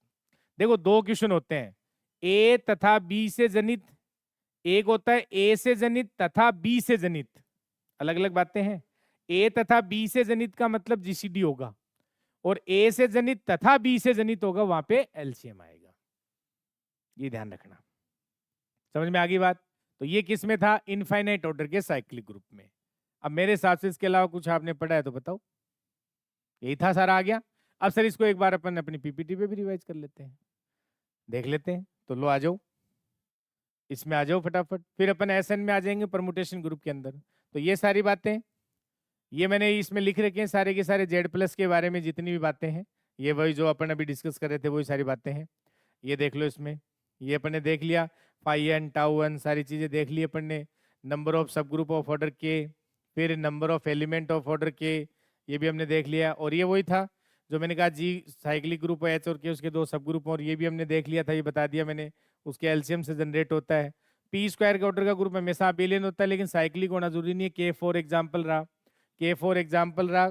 पी ऑर्डर का ग्रुप हमेशा क्या होता है? साइक्लिक होता है। पी क्यू ऑर्डर का पी डिवाइड नहीं करता है, क्यू माइनस उनको साइक्लिक, और डिवाइड करता है तो उस ऑर्डर का एक नॉन अबेलियन ग्रुप जरूर मिलता है। यही बात है, तो बिल्कुल ऐसा लिख सकते हैं। बताओ, अब बताओ एक भी वर्ड छोटा क्या आपने? नहीं सर। अब अपन आ जाते हैं परमुटेशन ग्रुप में। तो परमुटेशन ग्रुप क्या होता है? तो सर परमुटेशन ग्रुप में कौन कौन से क्वेश्चन अपने से पूछे जा सकते हैं, तो उसकी बात अपन करते हैं। तो परमुटेशन ग्रुप जो होता है सर, यानी जिसको अपन क्रमचय ग्रुप कहते हैं, तो इसमें सबसे पहले तो सर एसएन जो है इसका ऑर्डर कितना होता है? एन फैक्टोरियल, यहाँ से क्वेश्चन बनता है, एन फैक्टोरियल होता है। और सर एन का मान 3 या 3 से बड़ा हो तो ये नॉन अबेलियन ग्रुप हो जाता है। तो S1 और S2 है वो दोनों क्या होते हैं? अबेलियन और साइक्लिक भी होते हैं।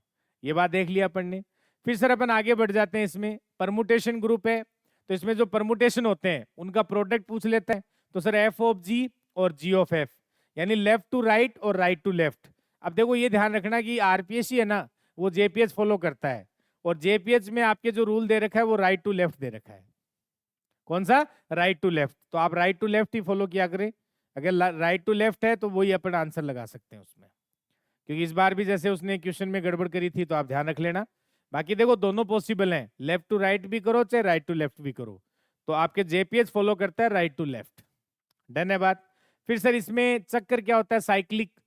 साइकिल क्या होता है? तो साइकिल होता है सर वही बात कि अगर मान लो A1 A2 पे जा रहा है, A2 A3 पे, तो एक के अगर वापस A1 पे आ जाए तो साइकिल बंद हो गया, और बाकी जो बचे हुए एलिमेंट हैं वो सारे सेल्फ मैप हो जाएं, तो ये के लेंथ का साइकिल हो जाता है।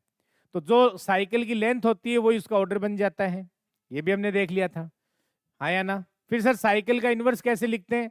वही सर उल्टे क्रम में लिख देते हैं अपन, वो इन्वर्स हो जाता है उसका। फिर सर परमुटेशन जो ग्रुप आता है वो अपने पास उसका ऑर्डर निकालना हो, तो पहली बात तो हर परमुटेशन को आप डिसजॉइंट साइकिल के प्रोडक्ट में लिख सकते हैं। तो डिसजॉइंट साइकिल कौन से होते हैं? जिनमें कोई भी एलिमेंट कॉमन नहीं आए। और डिसजॉइंट साइकिल होते हैं सर वो हमेशा कम्यूट करते हैं, लेकिन जो परमुटेशन कम्यूट कर रहे हैं वो हमेशा डिसजॉइंट हो जरूरी नहीं है। या जो साइकिल जो साइकिल कम्यूट कर रहे हैं वो हमेशा डिसजॉइंट हो ऐसा जरूरी नहीं है, क्योंकि सर एफ और एफ इनवर्स है, वो बराबर आइडेंटिटी बराबर एफ इनवर्स एफ होते हैं, लेकिन सर वो तो डिसजॉइंट नहीं होते। मेरी बात समझ में आ रही है आपको? तो डिसजॉइंट साइकिल है वो हमेशा कम्यूट करते हैं, ये बात अपन यहां से लिख सकते हैं। और हर परमुटेशन को आप डिसजॉइंट साइकिल के प्रोडक्ट में लिख सकते हैं। तो अगर मुझे किसी परमुटेशन का ऑर्डर निकालना है तो सबसे पहला काम क्या होगा, हम उनको डिसजॉइंट साइकिल के रूप में लिखेंगे। फिर वो जो साइकिल है डिसजॉइंट, उनकी लेंथ निकाल लेंगे, और उनकी लेंथ होता है वही उनकी कोटि होती है। तो सर उन सब की लेंथ का एलसीएम जो लेंगे ना, वो उस परमुटेशन की कोटि आ जाती है। ये हमने देखा क्रमचय का ऑर्डर आ जाता है। फिर वही क्रमचय का अगर इनवर्स लिखना है तो वही उल्टा क्रम में लिख देते हैं सर। लेकिन सर 1 2 3 है ना, तो उसको वो 2 3 1 भी लिख सकता है, और वो 3 1 2 भी लिख सकता है। तो कई बार सर चकमा देता है वो। चकमा कैसे कि 1 2 3 आया मान लो, तो उसको वो 2 3 1 लिख के दे देगा ऑप्शन में, और अपन वहां ढूंढते रहते हैं। तो ऐसा वो गेम कर देता है कई बार, ध्यान रखेंगे अपन, हाँ या ना। फिर उसके बाद परमुटेशन आ गया। फिर सर पक्षांतरण क्या होता है, दो लेंथ का साइकिल हमें उसको हम क्या कहते हैं सर, दो लेंथ के साइकिल को हम क्या कहते हैं, पक्षांतरण कहते हैं, ट्रांसपोजिशन कहते हैं। फिर sir permutation, even permutation, odd permutation. तो जिसके ट्रांसपोजिशन इवन हो जाते हैं वो इवन परमुटेशन, जिसके ट्रांसपोजिशन ओड हो जाते हैं वो ओड परमुटेशन हो जाता है, हाँ या ना। आइडेंटिटी परमुटेशन हमेशा इवन परमुटेशन होता है, और जो पक्षांतरण है वो हमेशा ओड परमुटेशन होता है, हाँ या ना। लिख सकते हैं सर, बिल्कुल बिल्कुल लिख सकते हैं। और हर परमुटेशन को पक्षांतरणों के प्रोडक्ट में लिखा जा सकता है, लिख सकते हैं, लिख सकते हैं, बिल्कुल लिख सकते हैं सर। फिर सर दो इवन परमुटेशन का प्रोडक्ट इवन आता है, एक ओड है एक इवन है, ओड आता है। दोनों ओड परमुटेशन है, प्रोडक्ट इवन परमुटेशन आ जाएगा, ये भी अपन ने देखा है इसमें, हाँ या ना। फिर सर हमें ये देखा जाता है कि इसमें साइकिल डिकम्पोजिशन आता है, तो वो इंपॉर्टेंट है। तो साइकिल डिकम्पोजिशन क्या होता है कि सर अगर मान लो कोई भी परमुटेशन दिया आपको किसी भी एसएन में से, तो उसके आप जो भी साइकिल बन रहे हैं, मतलब जो परमुटेशन है उसको आपने डिसजॉइंट साइकिल में लिखा, तो उनकी जो लेंथ है उनको एक साथ लिख दो आप, वो क्या बन जाता है, साइकिल डिकम्पोजिशन बन जाता है। और साइकिल डिकम्पोजिशन का जो ऑर्डर आएगा, मतलब उनका जो एलसीएम आएगा, वही उस परमुटेशन का क्या हो जाता है, ऑर्डर हो जाता है। मतलब मुझे किसी परमुटेशन का ऑर्डर निकालना है तो हम क्या करते हैं भाई, उसको डिसजॉइंट साइकिल में लिखते हैं, और उनकी जो लेंथ है उन्हीं को एक साथ लिखते हैं, वही तो क्या होता है, साइकिल डिकम्पोजिशन होता है। और साइकिल डिकम्पोजिशन का जो एलसीएम आएगा वही उस परमुटेशन का ऑर्डर होता है। तो उसका फायदा क्या उठाते हैं कि सर हम, वही बात है जैसे S3 है, S3 है उसका ऑर्डर 3 यानी 6 होता है, S4 का ऑर्डर 24 होता है, S5 का 120 होता है। तो सर इसके हमें साइकिल डिकम्पोजिशन का मतलब है इसके पार्टीशन, जैसे 3 के पार्टीशन होते हैं 1 1 1, फिर सर ये तो है 2 1 और फिर 3 होता है। तो सर यहाँ से ये जो 1 1 1 है इनका एलसीएम 1 आ रहा है, तो ये जो आएंगे ना ये 1 ऑर्डर का परमुटेशन आएंगे। फिर 2 1 तो एलसीएम 2 है, तो ये जितने भी आएंगे ऑर्डर 2 के परमुटेशन आएंगे। फिर 3 है तो 3 ऑर्डर के परमुटेशन आएंगे। तो ये निकालने का फॉर्मूला भी बताया था मैंने, क्या होता है, n फैक्टोरियल बटा 1 कितनी बार है 1 की पावर R1, फिर R1 फैक्टोरियल, फिर 2 कितनी बार है वो पावर R2 और R2 फैक्टोरियल, ये फॉर्मूला होता है इसको। फिर सर S4 में परमुटेशन, S4 में साइकिल डिकम्पोजिशन क्या क्या होता है, 1 1 1 1, फिर 2 1 1, फिर 2 2, और फिर 3 1 और 4, ये बनते हैं सर। और इसमें 1 ऑर्डर का एक एलिमेंट, और ऑर्डर 2 के जो 2 1 1 वाले हैं ऐसे 6 होते हैं, और 2 2 वाले 3 होते हैं, और सर 3 1 वाले 8 होते हैं, और ऑर्डर 4 के सर 6 होते हैं। फिर मैंने कहा S5 के भी याद कर लो, चेक करो तो 1 1 1 1 1 हो जाएंगे, फिर 2 1 1 1, फिर 2 2 1, फिर 3 1 1, फिर 3 2, फिर 4 1 और 5। और ये कैसे होते हैं, 1 10 15 20 20 30 24 होते हैं। 120 हो गए, जोड़ लो। क्या बोला मैंने, 1 10 15 20 20 30 24, ये जो मैंने इधर ऑर्डर बोले ना, उस ऑर्डर के कितने एलिमेंट है वो बताए मैंने आपको। वैसे निकाल भी सकते हैं सर, कोई बड़ी बात नहीं है। और इन्हीं में एक क्वेश्चन फिर बन जाता है कि मान लो S5 है, उसमें किस ऑर्डर का, यानी किस कोई भी जो परमुटेशन है उसका मैक्सिमम ऑर्डर क्या हो सकता है, 6 हो सकता है सर। तो क्या करना होता है उसमें, जैसे S10 में पूछे कि S10 है, उसमें मैक्सिमम ऑर्डर का एलिमेंट किस ऑर्डर का बनेगा, तो अब 10 को ऐसे डिवाइड करो कि सम करने पे तो 10 आ जाए और एलसीएम अधिकतम आए। ये तो करना है सर, 2 3 5, 2 3 5। तो 2 + 3 + 5 क्या होगा 10, और इनका एलसीएम क्या आ जाएगा 30 आ जाएगा। तो 30 ऑर्डर का क्या बन सकता है इसमें, एलिमेंट बन सकता है मैक्सिमम ऑर्डर का, बताया था ना। तो मैक्सिमम ऑर्डर आपको याद होने चाहिए, लगभग 15 तक देख लिया करो आप, आपके एग्जाम में तो अभी तक 5 का ही आया है, क्योंकि 5 का अपन जल्दीबाजी में 5 कर देते हैं, वहां पे 6 ऑर्डर का मिलता है। और कौन सा मिलता है जिसमें 3,2 लिखते हो आप, तो 3 और 2 का एलसीएम क्या होता है 6 होता है सर। ये याद आ रही बातें। फिर sir S3 non abelian group है, उसमें 6 एलिमेंट होते हैं, आइडेंटिटी 1 2 1 3 2 3 1 2 3 1 3 2 होते हैं। इसके सर सब ग्रुप वन ऑर्डर का एक ही होता है। ऑर्डर 2 के सर इसमें 3 सब ग्रुप होते हैं, आइडेंटिटी 1 2, आइडेंटिटी 2 3, आइडेंटिटी 1 3। और ऑर्डर 3 का एक सब ग्रुप होता है आइडेंटिटी 1 2 3 1 3 2, और एक सर S3 खुद सब ग्रुप होता है खुद का। हाँ या ना, ये अपन देख लेंगे, समझ में आ रही बात है, ऐसे देखते हैं सर।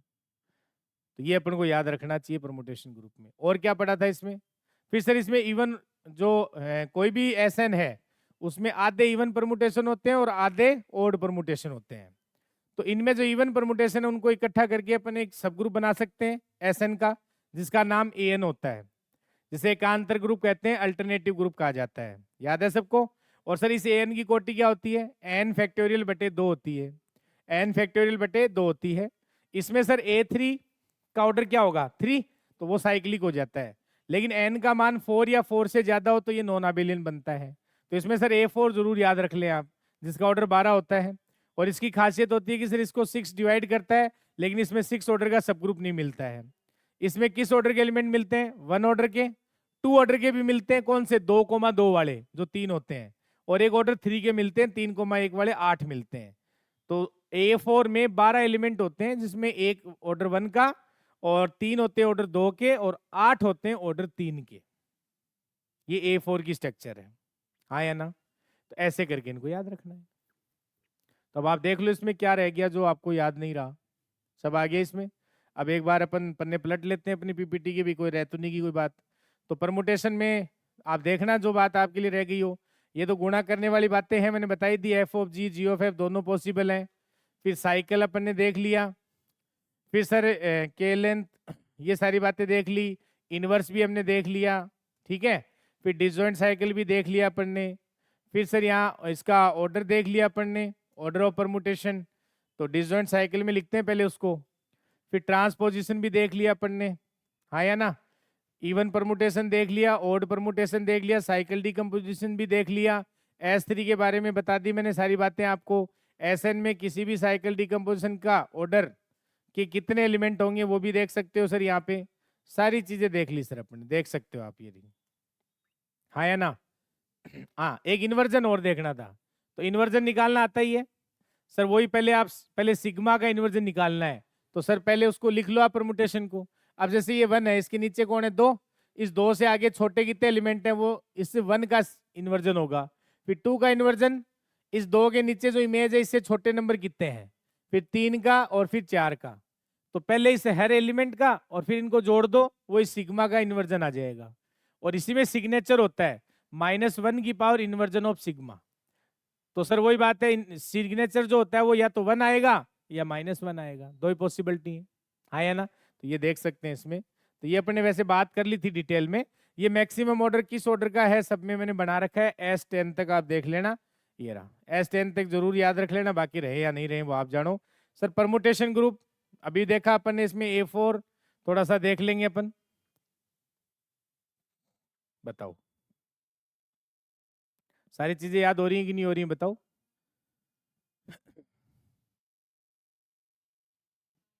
चलिए, तो ठीक है, अब कैसेट बदल दी गई है तीसरी यूनिट की, है ना। क्या पढ़ा बताओ। अब तीसरी यूनिट में देखो मजे की बात क्या है सर, इसमें पढ़ने को बहुत बातें हैं, छोटी छोटी, कभी ये पूछ लेगा, कभी वो बात पूछ लेगा, कभी, मतलब नंबर ऑफ वेराइटी है ना वो ज्यादा यूनिट 3 में है। जैसे सबसे पहले तो ये देख लो सर, कॉन्जुगेट एलिमेंट पे देख लो आप। तो सर कॉन्जुगेट एलिमेंट पे ही, और कॉन्जुगेट क्लास यानी संयुग्मी अवयव और संयुग्मी वर्ग, इस पे क्वेश्चन बन रहा है आजकल। तो कई बार तो ये पूछता है कि साहब एक एलिमेंट दे दिया, उसका संयुग्मी अवयव कौन सा है, या फिर कोई एलिमेंट दे देगा इसकी संयुग्मी, या फिर कोई ग्रुप दे देगा कि इसकी कितनी संयुग्मी वर्ग आप बना सकते हो। ऐसे पूछ लेगा। तो ठीक है सर, पहले संयुग्मी अवयव की परिभाषा पढ़ लेते हैं। तो कॉन्जुगेट एलिमेंट कहते किसे हैं कि सर अगर ए और ए, अगर मान लो ए और बी है वो जी के दो एलिमेंट हैं, और अगर हमें एक ऐसा एलिमेंट एक्स मिल जाता है कि sir x A X inverse करें और वो बी के बराबर आ जाए, तो सर ए और बी क्या हो जाते हैं, कॉन्जुगेट एलिमेंट हो जाते हैं। क्या कहा मैंने, एक ऐसा एलिमेंट एक्स मिल जाता है कि एक्स इनवर्स ए एक्स या एक्स ए एक्स इनवर्स अगर बी आ जाए, तो सर ए और बी क्या हो जाते हैं, एक दूसरे के कॉन्जुगेट एलिमेंट हो जाते हैं। और अगर सर मेरा ग्रुप आबेलियन हो जाता है, तो सर ए का कॉन्जुगेट एलिमेंट वो खुद ए ही होगा। तो सर इसका मतलब तो देखो कितनी अच्छी बात हो गई कि साहब आपने आबेलियन और साइक्लिक को तो सल्टा दिया। कैसे, क्योंकि सर आबेलियन में हर एलिमेंट स्वयं संयुग्मी होता है, और साइक्लिक होता है वो भी आबेलियन ग्रुप होता है सर, तो उसमें भी क्या होगा, हर एलिमेंट क्या होगा, स्वयं संयुग्मी। तो अगर सर आपसे क्वेश्चन ग्रुप आबेली में पूछा जाए या साइक्लिक में पूछा जाए, तो जो भी एलिमेंट देगा उसका संयुग्मी एलिमेंट वो खुद ही हो जाएगा। तो इसका मतलब सर ये कहां अच्छी बात बन सकती है, नॉन आबेलियन ग्रुप में। और सर नॉन आबेलियन ग्रुप में तो हमें बहुत ज्यादा अपने ग्रुप बार बार वही पूछ रहा है, जैसे Q8 में पूछ लेगा सर, S3 में पूछ लेगा, S4 में पूछ लेगा, A4 में पूछ लेगा, इनको तैयार कर लो सर। और इनमें तो सर अपन रिजल्ट भी बना लेंगे भी कि इनमें कैसे आपको ध्यान देना है। तो आबेलियन ग्रुप का समापन हो गया। और सर आबेलियन ग्रुप की खासियत देखो अब आप, कि जितने उसमें एलिमेंट होंगे उतने ही उसकी संयुग्मी वर्ग बन जाएंगे, क्योंकि हर एक एलिमेंट की संयुग्मी वर्ग बनाओगे ना, उसमें वो एक ही एलिमेंट आएगा। तो आपसे पूछा जाए कि ग्रुप आबेलियन है या साइक्लिक है, तो उसके नंबर ऑफ कॉन्जुगेट क्लास कितनी बनेंगी, जितना ग्रुप का ऑर्डर है, जितना ग्रुप का ऑर्डर है। बिल्कुल सर, साफ हो गया काम इसका। तो फिर सर इसका मतलब अब नॉन आबेलियन ग्रुप पे ध्यान देना है अपन को। और एक सर यहाँ से जिन जो एलिमेंट संयुग्मी अवयव हैं उनका ऑर्डर हमेशा सेम होता है, लेकिन ऑर्डर सेम है तो संयुग्मी होने जरूरी नहीं है। तो इसका मतलब सर मुझे संयुग्मी अवयव अगर पूछा जाएगा, तो सबसे पहले मान लो जिस एलिमेंट का पूछा जा रहा है उसका ऑर्डर देख लूंगा। अब जो उसके बराबर ऑर्डर का नहीं होगा उनको डिस्कार्ड तो कर सकता हूं ना। भले ही मैं सेम ऑर्डर का होगा तो जरूरी नहीं है वो संयुग्मी बनेगा, लेकिन सर डिस्कार्ड का तो ऑप्शन आ जाएगा ना। तो इससे मतलब ये भी मेरे काम की बात होगी सर, कि अगर संयुग्मी अवयव हैं तो उनका ऑर्डर सेम होगा। तभी तो आप पढ़ते हो कि ऑर्डर ऑफ ए और order of x A X inverse बराबर होता है। पढ़ते हो कि नहीं पढ़ते हो? लेकिन सर ऑर्डर सेम है तो संयुग्मी होंगे, इसकी गारंटी नहीं है। फिर सर एसएन ग्रुप आता है। तो एसएन ग्रुप में अगर कोई भी दो एलिमेंट संयुग्मी देखने हैं, तो सर हमने एक रामबाण इलाज देखा था इसका, कि इसमें जिनका साइकिल डिकम्पोजिशन सेम होगा वो संयुग्मी होंगे, जिनका साइकिल डिकम्पोजिशन सेम नहीं होगा नहीं होंगे। तो सर हमें तो यहाँ चेक करने की जरूरत नहीं है, हम तो साइकिल डिकम्पोजिशन चेक कर लेंगे। लेकिन ये कहानी सब जगह नहीं देख सकते आप, ये केवल एसएन में काम आएगी सर अपने। किस में काम आएगी? एसएन में काम आएगी, हाँ या ना। अब फिर इसी से सर फायदा ये हो गया कि S3 है उसमें कितने संयुग्मी वर्ग बनेंगे, तो जितने उसके पार्टीशन होंगे P3 3 बनेंगी सर। फिर S4 में कितनी बनेंगी? P4 5 बनेंगी, 5 पार्टीशन होते हैं। P5 में बताओ, S5 में सर 7 बनेंगी, S6 में 11 बनेंगी। इतनी याद रख लो, बहुत है। ये लो सर SN खत्म हो गया। अब अपन आ जाओ सर A4 बचा जो नॉन आबेलियन है, एक सर Q8 बचा। तो Q8 है तो उसमें अपन देख लेते हैं, अब आइडेंटिटी एलिमेंट है तो वो हमेशा क्या होता है, स्वयं संयुग्मी होता है। आइडेंटिटी एलिमेंट होता है वो हमेशा क्या होता है, स्वयं संयुग्मी होता है। अब सर यहाँ पे जो अपने Q8 ग्रुप बचा, तो Q8 में अपन देख लेते हैं कि कौन कौन संयुग्मी है। सर 1 का संयुग्मी 1 है, -1 का संयुग्मी -1 होता है, I का संयुग्मी I और -I, J के J और -J, और K के K और -K। ऐसे देखा जाए तो इसके 5 संयुग्मी वर्ग बनते हैं। कितने? 5 संयुग्मी वर्ग बनते हैं। Q8 को अपन ने देख लिया सर। अब बच्चा कौन? A4। तो सर A4 में 12 एलिमेंट होते हैं, एक आइडेंटिटी एलिमेंट होता है और 2 एलिमेंट होते हैं, 3 एलिमेंट होते हैं ऑर्डर 2 के, जो कौन से वाले? 1 2 3 4, 1 4 2 3 और 1 3 2 4। ये 3 एलिमेंट होते हैं जो आपस में क्या होते हैं, संयुग्मी होते हैं। और फिर सर 8 एलिमेंट होते हैं ऑर्डर 3 के, तो उसमें 4 हैं जो आपस में संयुग्मी होते हैं और 4 आपस में संयुग्मी होते हैं। तो मैंने आपसे बताया था कि भैया A4 जो है ना उसके संयुग्मी वर्ग याद रख लेना आप, 4 होते हैं। वरना क्या, जल्दीबाजी में अपन 3 कर देते हैं। एक तो आइडेंटिटी वाला बनेगा, एक बनेगा ऑर्डर 2 वाले तीनों एक साथ 2, और 2 बनेंगी, 4-4 एलिमेंट रखेंगे, वो जो ऑर्डर 3 वाले हैं वो एक में नहीं आते, इसमें 2 डिवाइडेशन हो जाता है। तो A4 के संयुग्मी वर्ग कितने बनेंगे? 4 बनेंगे। तो मैंने कहा था ये थोड़ा एडवांस में एक याद रख लेना। हाँ या ना बताओ। तो ये कहानी किसकी थी? संयुग्मी वर्ग और संयुग्मी अवयव की। इससे क्वेश्चन आ रहे हैं कि नहीं आ रहे हैं आजकल? बिल्कुल आ रहे हैं सर, देख सकते हैं। अब सर आगे बढ़ जाओ इसमें। आगे जैसे बढ़े तो सर इसमें अपने आगे आ जाते हैं अपन कोसेट्स क्या होते हैं, जिसे अपन सह समुच्चय कहते हैं, सहकुलक भी कहते हैं। तो कोसेट का मतलब सर लेफ्ट कोसेट और राइट कोसेट। अगर मैं सर एच ए बना रहा हूं ध्यान देना, एच ए बना रहा हूं तो ए मैंने राइट साइड में लिया है तो राइट कोसेट हो जाएगा, और ए एच लिखूंगा तो लेफ्ट कोसेट हो जाएगा। तो एच ए का मतलब एच इंटू ए, और एच एच से मेंबर लिया जाता है। तो सर ये जो एच ए बनेगा ये जी का सब ग्रुप होना जरूरी नहीं है, और एच ए में एलिमेंट उतने ही आएंगे जितने एच में एलिमेंट हैं। तो एच में जितने एलिमेंट होते हैं वही उतने ही एलिमेंट उसके कोसेट में होते हैं। लेकिन सर एच तो जी का सब ग्रुप होता है, लेकिन कोसेट सब ग्रुप होना जरूरी नहीं है। फिर सर एच ए बराबर एच बी, एच ए बराबर एच बी, तो ए बी इनवर्स एच में चला जाता है। हाँ या ना? ये प्रॉपर्टी काम आती है। और एच ए बराबर एच कब होगा? इफ एंड ओनली जब ए एच का मेंबर हो जाए, ये प्रॉपर्टी काम आती है। सर कोसेट्स होते हैं वो या तो आइडेंटिकली इक्वल होते हैं या डिसजॉइंट होते हैं। कोसेट्स होते हैं वो या तो आइडेंटिकली इक्वल होते हैं या डिसजॉइंट होते हैं। यानी कोसेट्स जो होंगे सह समुच्चय, उनमें या तो सारे एलिमेंट कॉमन आएंगे या एक भी एलिमेंट कॉमन नहीं आएगा। ये बहुत काम की बात है। कैसे काम की है? कि मान लो जो सब ग्रुप आपको दे रखा है जिसके कोसेट्स बनाने हैं, तो उस सब ग्रुप में जितने भी एलिमेंट है ना उनका कोसेट तो वो खुद ही बनेगा। इसका मतलब सर उन एलिमेंट को काम में नहीं लेंगे अपन। फिर मान लो मैंने एक एलिमेंट लेके कोसेट बनाया एच ए, अब उस एच ए में जितने एलिमेंट आ जाएंगे वो दूसरे में नहीं आएंगे, क्योंकि उन सबका कोसेट वो खुद ही बनेंगे। तो एक कोसेट में जितने एलिमेंट आ जाते हैं ना उन सब एलिमेंट का कोसेट वो खुद ही बनता है। हाँ या ना? तो इससे फायदा हो जाता है आपको कि जो जो एलिमेंट काम में आते गए उनको आप हटाते गए। और लेफ्ट कोसेट राइट कोसेट बराबर होने जरूरी नहीं है, लेकिन अगर ग्रुप अबेलियन है या साइक्लिक है तो एच अगर उसका सब ग्रुप है तो सर उसके लेफ्ट और राइट कोसेट हमेशा बराबर होते हैं। लेकिन जो क्यूएट ग्रुप आपने देखा था नॉन अबेलियन होता है। अगर मैं उसका सब ग्रुप ले लूं 1 और -1, अगर मैं उसका सब ग्रुप लेता हूं 1 और -1, तो सर इसके आप लेफ्ट कोसेट बनाओ चाहे राइट कोसेट बनाओ बराबर ही आ रहे हैं। तो ऐसा नहीं है कि नॉन अबेलियन के बराबर नहीं हो सकते, बिल्कुल हो सकते हैं सर। मेरी बात समझ में आ रही है? ऐसे अपन देख सकते हैं। ऐसे सर S3 ग्रुप है तो उसके अपन को कोसेट बनाने किसी भी सब ग्रुप को लेके तो बना सकते हैं सर। मेरी बात समझ में आ रही है आपको? ये ध्यान रखेंगे अपने। तो कोसेट्स की प्रॉपर्टी अपन को देखनी है। और सर ये जितने भी कोसेट्स बनते हैं इन सब का अगर आप यूनियन लेंगे तो वापस जी के बराबर आ जाता है, ये भी अपन देख सकते हैं। और ऑर्डर ऑफ एच बराबर क्या होता है? कार्डिनेटी ऑफ एच होता है, ये मैंने अभी बताई दिया आपको। ये भी अपने पास इसमें प्रॉपर्टी होती है। तो ये सारी किसकी प्रॉपर्टी है? कोसेट्स की प्रॉपर्टी है। और ऐसे ही ये जो अपने संयुग्मी वर्ग पढ़ा था ना, इसकी भी प्रॉपर्टी होती है कि जैसे किसी भी अवयव की आप संयुग्मी वर्ग लिख रहे हो तो वो जो एलिमेंट आप जिसकी संयुग्मी वर्ग लिख रहे हो वो एलिमेंट हमेशा उसी कॉन्जुगेट क्लास में होगा।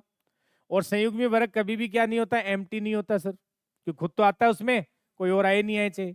और संयुग्मी वर्ग में भी वही कंडीशन है, या तो सर वो दोनों बराबर होंगी या डिसजॉइंट होंगी, या तो बराबर होंगी या डिसजॉइंट होंगी। ये उनमें भी खासियत है। मेरी बात समझ में आ रही कि नहीं आ रही है? तो ये अपन को ध्यान रखना है। और सर इसी तरीके से वहां पे भी वही है कि भाई अपने पास सभी कॉन्जुगेट क्लास जो है उन सब का यूनियन करोगे तो वो ग्रुप के बराबर आ जाता है। सबकी जितने भी संयुग्मी वर्ग बनेंगे अलग अलग, उन सब का यूनियन करोगे तो वो क्या आ जाएगा? जी में आ जाएगा सर, मतलब जी के बराबर आ जाएगा। ये वहां पे भी लिख सकते हो आप। फिर सर हमने यहाँ देखा जैसे मान लो अपने पास इनफाइनाइट ऑर्डर के ग्रुप थे।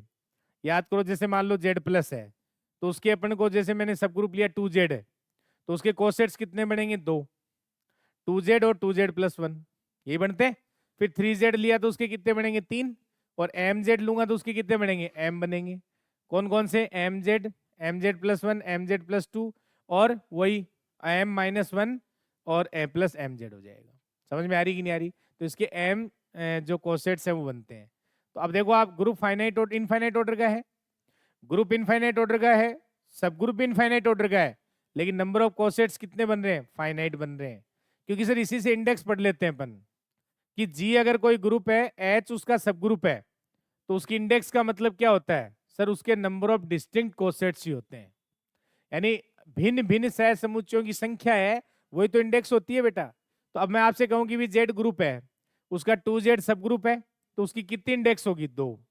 3Z की जेड में इंडेक्स 3। अब देखो इनफाइनाइट ऑर्डर का ग्रुप है, सब ग्रुप भी इनफाइनाइट ऑर्डर का है, लेकिन सर इसकी इंडेक्स कितनी आ रही है? फाइनाइट आ रही है। और अगर ग्रुप फाइनाइट ऑर्डर का है तो सर एच की इंडेक्स अगर जी में देखनी है तो ऑर्डर ऑफ जी बेटा ऑर्डर ऑफ एच से देख सकते हैं। वो क्या होगा? एच का इंडेक्स होगा। ऑर्डर ऑफ जी बेटा ऑर्डर ऑफ एच। तो ये नंबर ऑफ कोसेट ही तो हो गए जो आप डायरेक्ट निकाल सकते हो ऑर्डर ऑफ जी बेटा ऑर्डर ऑफ एच से। लेकिन किस केस में? फाइनाइट ऑर्डर के केस में।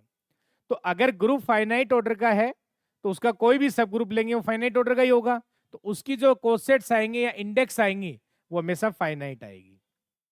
हाँ या ना? नंबर ऑफ कोसेट्स कितने बनेंगे? फाइनाइट बनेंगे।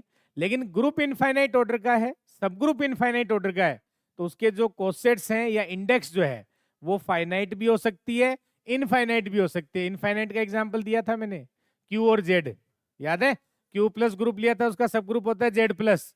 लेकिन सर जेड प्लस के जो अपन कोसेट्स बनाते हैं, सह समुच्चय बनाते हैं, वो इनफाइनाइट बन जाते हैं।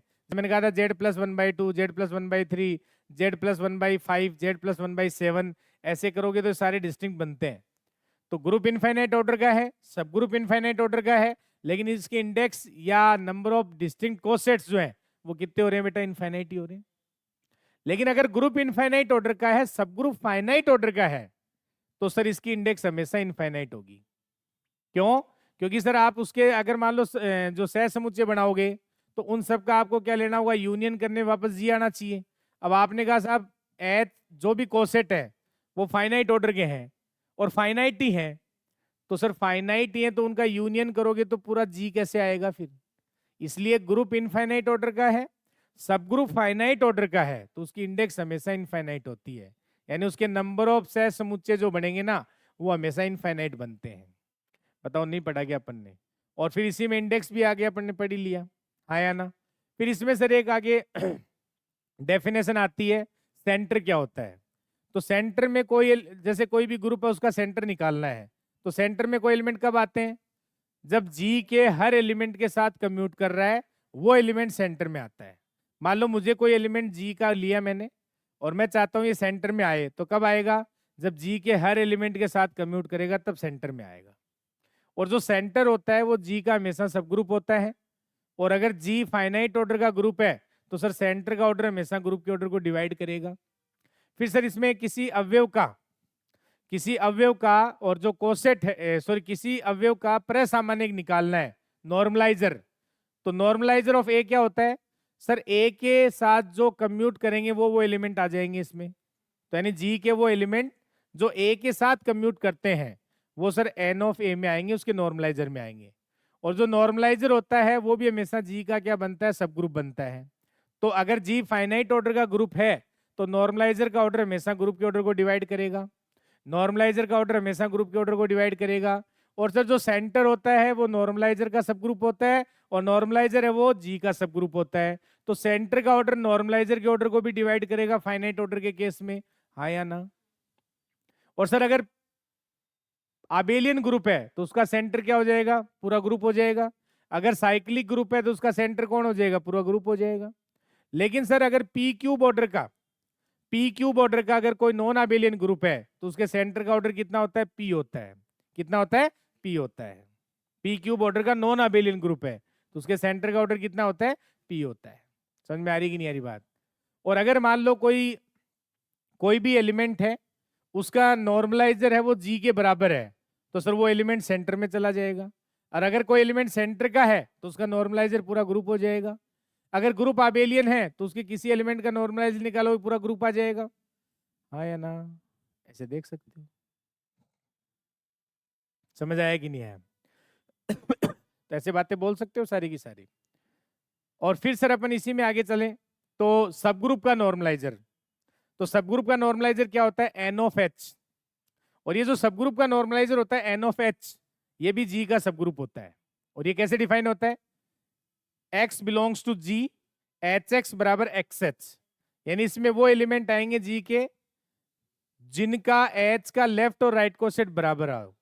यानी जिन एलिमेंट के रेस्पेक्ट में एच के लेफ्ट और राइट कोसेट बराबर आ रहे हैं वो सारे के सारे एन ऑफ एच में आएंगे। और ये जो एन ऑफ एच होता है ये हमेशा जी का क्या होता है, सब ग्रुप होता है। इसको एच एक्स बराबर एक्स एच लिख दो, या sir x inverse H X बराबर एच लिख दो, एक ही बात है। ऐसे भी लिखा जा सकता है, ये एक्स इनवर्स एच एक्स बराबर एच लिख सकते हैं इसको। तो कई बार ऐसे कंफ्यूज करने के लिए देता है एक्स इनवर्स एच एक्स है, सर एच अगर जी का सब ग्रुप है तो एक्स इनवर्स एच एक्स भी जी का सब ग्रुप होता है, ये लिख सकते हो आप। समझ आ रही है मेरी बातें? ये सारी बातें हैं इसमें। लेकिन अब सिर्फ इसमें एक और रह गया अपने, नॉर्मल सब ग्रुप। तो नॉर्मल सब ग्रुप यानी प्रसामान्यिक उपसमूह कौन सा होता है सर? इसकी एक तो डेफिनेशन होती है for all G belongs to G, और एच बिलोंग्स टू एच होता है, और जी इनवर्स एच जी अगर एच में आ जाता है तो एच जी में नॉर्मल हो जाता है। और सर नॉर्मल सब ग्रुप की प्रॉपर्टी होती है कि अगर एच जी का नॉर्मल होना चाहता है तो अगर मान लो एच के लेफ्ट और राइट कोसेट बराबर है हर एलिमेंट के रिस्पेक्ट में, तो सर एच हमेशा जी में नॉर्मल होगा, हाँ या ना?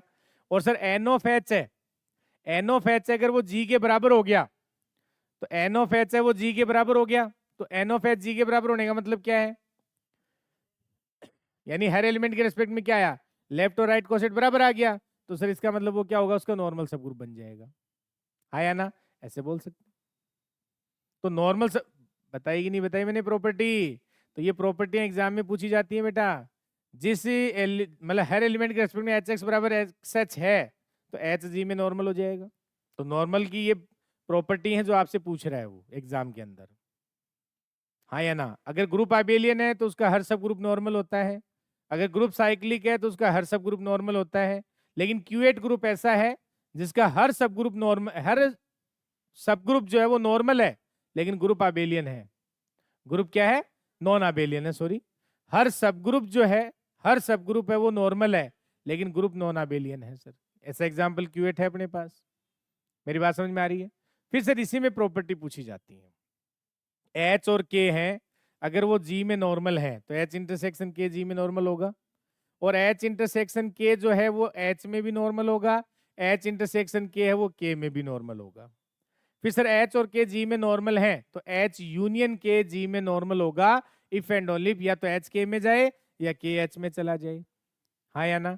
एच अगर नॉर्मल है, एच अगर नॉर्मल है, के अगर सब ग्रुप है तो एच के हमेशा जी का सब ग्रुप हो जाएगा, और एच और के अगर दोनों नॉर्मल हो जाएं तो सर एच के हमेशा नॉर्मल भी हो जाएगा। वरना नॉर्मल होना जरूरी नहीं होता ना भाई। एच अगर सब ग्रुप है, नॉर्मल सब ग्रुप है कि जी का, लेकिन के केवल सब ग्रुप ही है, तो एच के जी का सब ग्रुप होगा लेकिन नॉर्मल की गारंटी नहीं है। लेकिन अगर दोनों नॉर्मल हैं तो एच के भी जी में क्या होता है, नॉर्मल होता है, ये देख सकते हो। लेकिन सबसे अच्छी बात जो पूछी जाती है कि एच अगर जी में नॉर्मल है और के जी का सब ग्रुप है तो एच इंटरसेक्शन के जो है वो के में नॉर्मल होगा, यानी जो नॉर्मल नहीं होता है ना उसमें नॉर्मल होता है वो, ये काम की बात है। फिर इसमें वही इम्प्रॉपर कौन से होते हैं, जी खुद और एक आइडेंटिटी वाला, ये तो होते हैं इम्प्रॉपर में। इसके अलावा जो भी सब ग्रुप आते हैं वो उचित उपसमूह हो जाते हैं, उचित विशिष्ट उपसमूह हो जाते हैं। नॉर्मल को क्या कहते हैं, विशिष्ट या प्रसामान्यिक भी कहते हैं, वो तो हिंदी में अलग अलग बोलते हैं इसको भी, प्रसामान्यिक उपसमूह भी बोलते हैं या विशिष्ट उपसमूह भी बोला जाता है। अब जैसे अपने जो ग्रुप हैं, अब आबेलियन साइक्लिक में देखने की जरूरत नहीं है क्योंकि उनके तो हर सब ग्रुप क्या होते हैं, नॉर्मल होते हैं सर। और सर जिस सब ग्रुप की इंडेक्स 2 होती है वो हमेशा नॉर्मल होगा, जिस सब ग्रुप की इंडेक्स 2 होती है वो हमेशा क्या होगा, नॉर्मल होगा। और सर एक इसमें ये कि किसी भी ग्रुप के पास किसी पर्टिकुलर ऑर्डर का अगर यूनिक सब ग्रुप है तो वो हमेशा नॉर्मल होता है। पर्टिकुलर ऑर्डर का अगर यूनिक सब ग्रुप है तो वो हमेशा क्या होता है, नॉर्मल होता है। फिर जैसे सर आबेलियन साइक्लिक में तो देखने की जरूरत नहीं है, तो नॉन आबेलियन में जैसे A4 है, सॉरी SN है, तो S3 में नॉर्मल कौन होंगे, आइडेंटिटी A3 S3। S4 में नॉर्मल कौन होते हैं, आइडेंटिटी A4 और K4 और S4। इसमें एक एक्स्ट्रा होता है, याद होगा आपको, K4 बनता है, वो कौन सा वाला होता है जिसमें आइडेंटिटी 1 2 3 4 एक एलिमेंट, 1 3 2 4 दो एलिमेंट, और 1 4 2 3 तीन एलिमेंट। ये जो K4 बनता है ना ये नॉर्मल बनता है। बाकी S5 है तो उसमें भी तीन ही होंगे, आगे सब में तीन ही बनते हैं। ऐसे ही सर A4 है, उसमें तीन नॉर्मल होते हैं, आइडेंटिटी K4 A4। लेकिन A5 है, उसमें हमेशा दो ही बनते हैं, A5 और आइडेंटिटी। A6 इनमें सब में बस 2 ही बनते हैं। इसीलिए सिंपल ग्रुप की डेफिनेशन आपने पढ़ी होगी। सिंपल ग्रुप कौन सा होता है कि सर उसमें कोई भी प्रॉपर नॉर्मल सब ग्रुप ना मिले। ऐसा ग्रुप जिसके पास कोई प्रॉपर नॉर्मल सब ग्रुप ना हो वो क्या होता है, सिंपल ग्रुप होता है। जैसे प्राइम ऑर्डर का ग्रुप है वो सिंपल होगा। ऐसे ही जो A5 है, A6 है, ये सारे सिंपल ग्रुप होते हैं, क्योंकि इनमें नॉर्मल सब ग्रुप होते हैं वो कौन होते हैं, ट्रिवियल होते हैं, इम्प्रॉपर होते हैं, मतलब इम्प्रॉपर होते हैं, प्रॉपर मिलते ही नहीं है। तो ये सारे A5, A6, A7 ये सारे ग्रुप क्या होते हैं, सिंपल ग्रुप होते हैं। समझ में आ रही बात मेरी? ऐसे सर AN जो होता है वो SN में नॉर्मल होता है, ये भी अपन देख सकते हैं। तो ऐसे ही है अपने पास। अब जैसे Q8 है तो उसके सारे सब ग्रुप क्या होते हैं, नॉर्मल सब ग्रुप होते हैं। तो नॉन आबेलियन के आपने देख लिए, और आबेलियन और साइक्लिक में देखने की जरूरत नहीं है। समझ में आएगी नहीं आई बात, बताओ? तो ये क्या हो जाते हैं, विशिष्ट उप समूह खत्म हो जाते हैं। उसके बाद कौन बचा सर, कोशेंट ग्रुप बचा। कौन बचा, कोशेंट ग्रुप। तो सर G अगर सब ग्रुप G कोई ग्रुप है और H अगर G में नॉर्मल सब ग्रुप है, तो पहली कंडीशन कि H G में नॉर्मल होना चाहिए, तभी आप G/H की बात कर सकते हैं, वरना नहीं कर सकते। तो पहली बात तो ये। फिर सर G/H डिफाइन हो रहा है तो उसमें H के कोसेट ही तो आते हैं, या तो लेफ्ट कोसेट ले लो या राइट कोसेट ले लो सर। तो सर ये भी ग्रुप बनता है, और इसमें ऑपरेशन कैसे काम करता है, HA स्टार HB, तो सर HA स्टार B बन जाता है, हाँ या ना? और सर G/H है, ये ग्रुप बनता है, H है वो G/H का आइडेंटिटी एलिमेंट होता है, हाँ या ना? होता ही नहीं होता? तो ये क्वेश्चन कितनी बार आ गया आरपीएससी में कि G/H का आइडेंटिटी एलिमेंट कौन होता है, H होता है सर। अब मैं कहूं H से एलिमेंट लिया है आपने, इसका इनवर्स निकालना है, तो साहब A इनवर्स निकाल लो, और H का A इनवर्स के रिस्पेक्ट में जो कोसेट बनेगा HA इनवर्स, वो HA का इनवर्स होता है। ये भी काम की बात है इसमें, आया ना? अब बत्ती गुल हो रखी है बेटा, ऐसे कैसे काम चलेगा है? तो थोड़ा सा ध्यान दो है। और सर G/H का ऑर्डर, अगर G फाइनाइट ऑर्डर का है तो ऑर्डर ऑफ G बटा ऑर्डर ऑफ H, इस बार आरपीसी क्वेश्चन था, ये था कि नहीं था? लेकिन सर इनफाइनाइट ऑर्डर में ऐसे मत निकाल लेना आप, क्योंकि G/H का ऑर्डर का मतलब क्या है, H के नंबर ऑफ डिस्टिंक्ट कोसेट बनाना। तो अगर G इनफाइनाइट ऑर्डर का ग्रुप है, H इनफाइनाइट ऑर्डर का ग्रुप है, तो G/H का ऑर्डर फाइनाइट भी हो सकता है, इनफाइनाइट भी हो सकता है। एग्जाम्पल Z/MZ, इसका ऑर्डर M होगा। Z/MZ किसके आइसोमॉर्फिक होते हैं, ZM के, तो इसका ऑर्डर M होता है। लेकिन Q/Z ले लो आप, उसका ऑर्डर कितना होता है, इनफाइनाइट होता है सर। लेकिन ग्रुप फाइनाइट ऑर्डर का है तो G/H का ऑर्डर फाइनाइट होगा। लेकिन सर ग्रुप अगर इनफाइनाइट ऑर्डर का है, सब ग्रुप फाइनाइट ऑर्डर का है, तो G/H का ऑर्डर हमेशा इनफाइनाइट होता है। G/H का ऑर्डर हमेशा क्या होता है, इनफाइनाइट होता है। G साइक्लिक है तो G/H साइक्लिक होगा, G आबेलियन है तो G/H आबेलियन होगा। लेकिन उल्टा जरूरी नहीं है, उल्टा जरूरी नहीं है, ये भी अपन पढ़ चुके हैं। और बताइए, तो समझ आ रही बातें आपको? है? तीसरी यूनिट कंप्लीट हो गई, पता चला क्या? चला ही होगा थोड़ा बहुत तो, देखते हैं देखें। देखो कौन सी चीज रह गई, देख लेना, नजर मार लो। सर बिल्कुल ये पढ़ लिया अपन ने, ये आपने साइकिल डिकम्पोजिशन वाली कहानी बता दी हमें। दो संयुग्मी अवयव हैं तो उनकी कोटि समान होती है, लेकिन उल्टा जरूरी नहीं है सर, ये बातें हम कर चुके हैं बिल्कुल, है ना? तो इसमें कोई नई बात आई वो बताना। ये भी अपन कर चुके, कॉन्जुगेट एलिमेंट, कोसेट पढ़ लिया सर हमने, आबेलियन के लिए भी, वैसे इसकी प्रॉपर्टी भी पढ़ ली हमने। पढ़ ली कि नहीं? कोसेट बनाने भी सीखे हुए हैं सर, बिल्कुल डन है बात, कोई दिक्कत नहीं है। सारी प्रॉपर्टी हमने पढ़ी हुई है, ये एग्जाम्पल भी करे हुए हैं सर, कोई दिक्कत नहीं है। ये हमने बोले थे अभी, सेंटर आ गया, फिर नॉर्मलाइजर आ गया, फिर सारी चीजें आ रही हैं सर, देखो ये सब पढ़ा हुआ है बिल्कुल सर। कोई भी ऐसी चीज नहीं है जिसमें, जैसे SN है, इसका सेंटर में ऑर्डर 1 होता है, क्योंकि इसमें आइडेंटिटी एलिमेंट ही आता है केवल। फिर AN कब है, जब n greater than equal to 3 है, AN n greater than equal to 4 है, तो इसमें एक एलिमेंट आता है। Q8 के सेंटर में 2, 1 और -1, याद है ना? तो इनके सेंटर याद रखना है बेटा, पूछा जा सकता है कभी भी। PQ ऑर्डर ये मैंने पहले ही बोल दिया था, तो अब दोबारा बोलने की जरूरत नहीं है। तो ये टेबल बना के दे रखी है आपको, है ना? सुंदर सुंदर टेबल। नॉर्मलाइजर ऑफ सब ग्रुप भी बता दिया था मैंने, बिल्कुल। नॉर्मल सब ग्रुप क्या होता है, ये प्रॉपर्टी जो मैं बोल रहा था अभी थोड़ी देर पहले, यहाँ ये जी करना है, ये जी करना है, मैंने उस टाइम भी करवाया था आपको, ठीक है।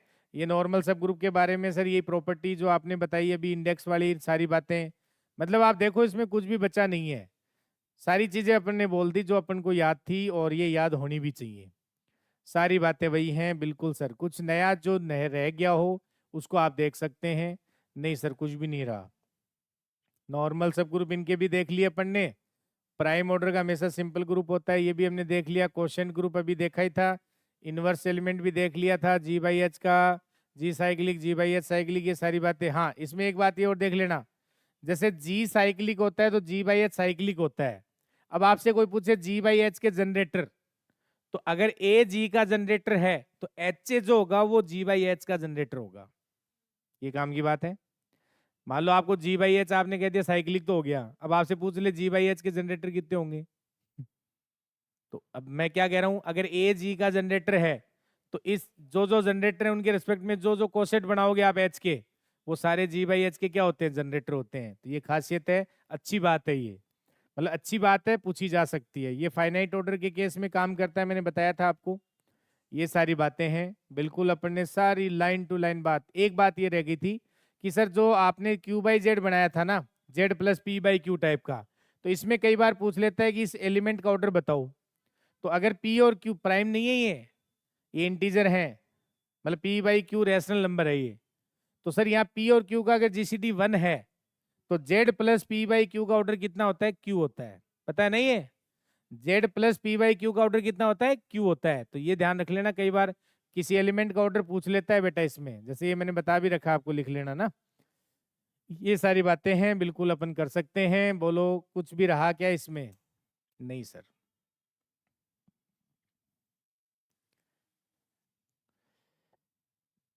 चलिए भाई यूनिट 4 पे आ जाए अब।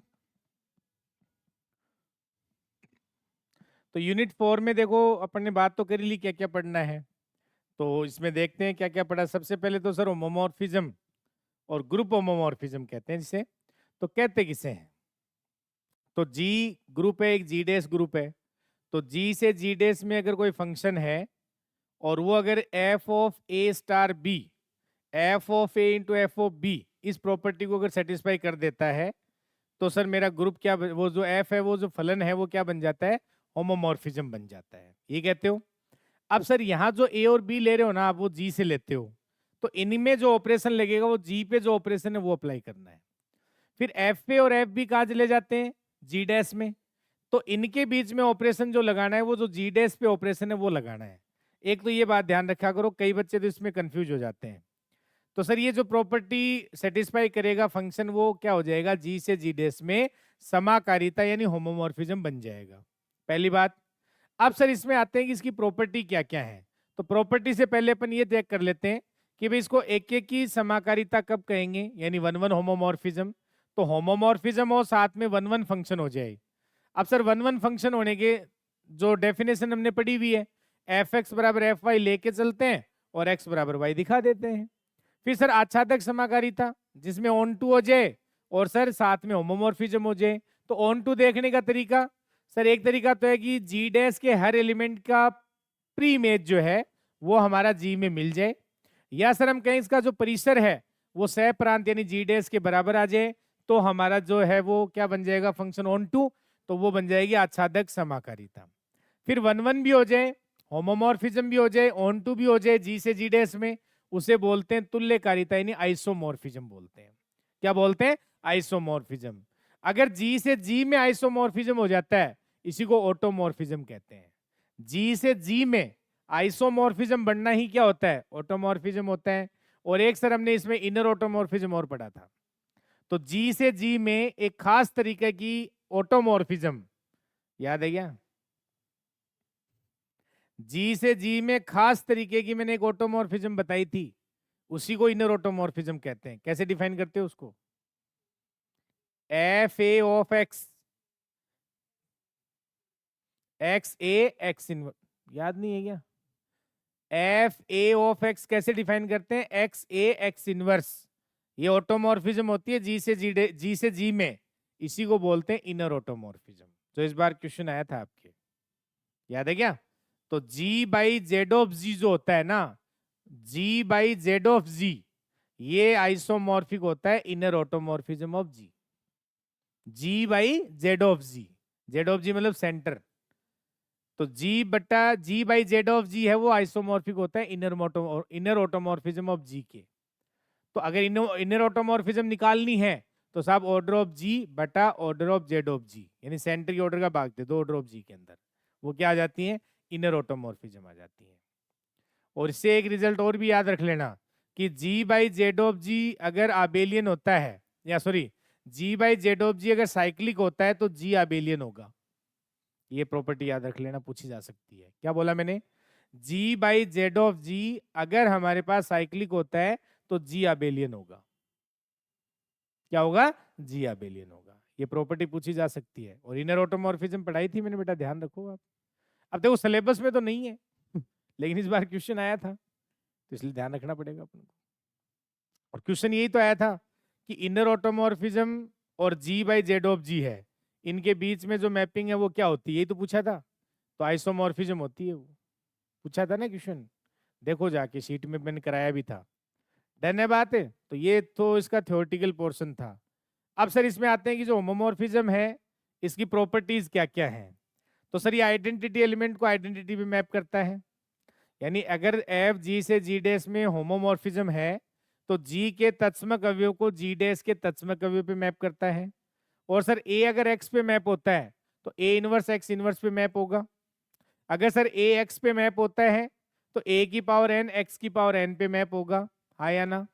बेटा याद कुछ भी नहीं है अपने और अगर ए एक्स पे मैप होता है, ए एक्स पे मैप होता है तो order of x divides order of ए।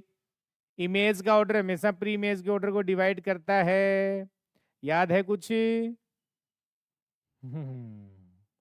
ये प्रॉपर्टी कहाँ गई? गुम। फिर सर कर्नल आता है, एफ जी से जी डैश में अगर होमोमॉर्फिज्म है तो कर्नल ऑफ एफ क्या बनता है? सर कर्नल में वो एलिमेंट आते हैं जी के जो जी डैश के आइडेंटिटी एलिमेंट पे मैप होते हैं। और जो कर्नल होता है ना वो जी का सब ग्रुप भी होता है और जी का नॉर्मल सब ग्रुप भी होता है।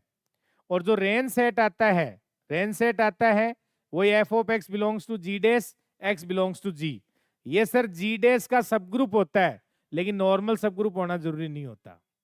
और ये जो कर्नल आता है अगर इसमें केवल आइडेंटिटी एलिमेंट आ जाए तो सर ये मेरी होमोमॉर्फिज्म 1-1 हो जाती है। तो 1-1 चेक करने का ये तरीका ज्यादा काम में लिया जाता है सर, कि कर्नल निकाल लो और अगर कर्नल में केवल आइडेंटिटी एलिमेंट आ रहा है तो 1-1 हो जाएगा। अगर आइडेंटिटी के अलावा एक भी एलिमेंट और आ गया तो वो 1-1 नहीं होगा। तो ये काम आ जाता है वहां पे। हाँ या ना? और फिर सर यहाँ पे एक अपने अपने पास होमोमॉर्फिज्म है उसकी फंडामेंटल थ्योरम भी पढ़ते हैं कि G by kernel of F is isomorphic to F of G होता है। यानी G by kernel of F है वो isomorphic to F of G होता है। ये फंडामेंटल थ्योरम है। अगर जी फाइनाइट ऑर्डर का ग्रुप है तो सर ऑर्डर ऑफ जी बटा order of kernel of F बराबर order of F of G हो जाता है। इस पे भी कई बार क्वेश्चन पूछ लेता है वो। हाँ या ना? पूछे जाते हैं सर, ये क्वेश्चन पूछे जाते हैं, नहीं पूछे जाते तो बताओ। फिर सर हमने पढ़ा है कि जो जी है, जी और इधर जी बाई एन, इसके बीच में अगर अपन मैपिंग डिफाइन करें एफ ऑफ एक्स बराबर एन एक्स, यानी राइट कोसेट या लेफ्ट कोसेट डिफाइन करें तो सर जी से जी बाई एन में ये मैपिंग होती है वो अपनी ऑन टू भी बनती है और होमोमॉर्फिज्म बनती है, लेकिन 1-1 जरूरी नहीं है। 1-1 जरूरी नहीं है तो इसका मतलब वो जी और जी बाई एन क्या होते हैं सर? वो समाकारिता होते हैं, तुल्यकारी होने जरूरी नहीं है। इसीलिए तो आप पढ़ते हो कि हर ग्रुप पे अपने क्वेश्चन यानी विभाग समूह के क्या होता है? समाकारी होता है। पढ़ते हो कि नहीं पढ़ते हो?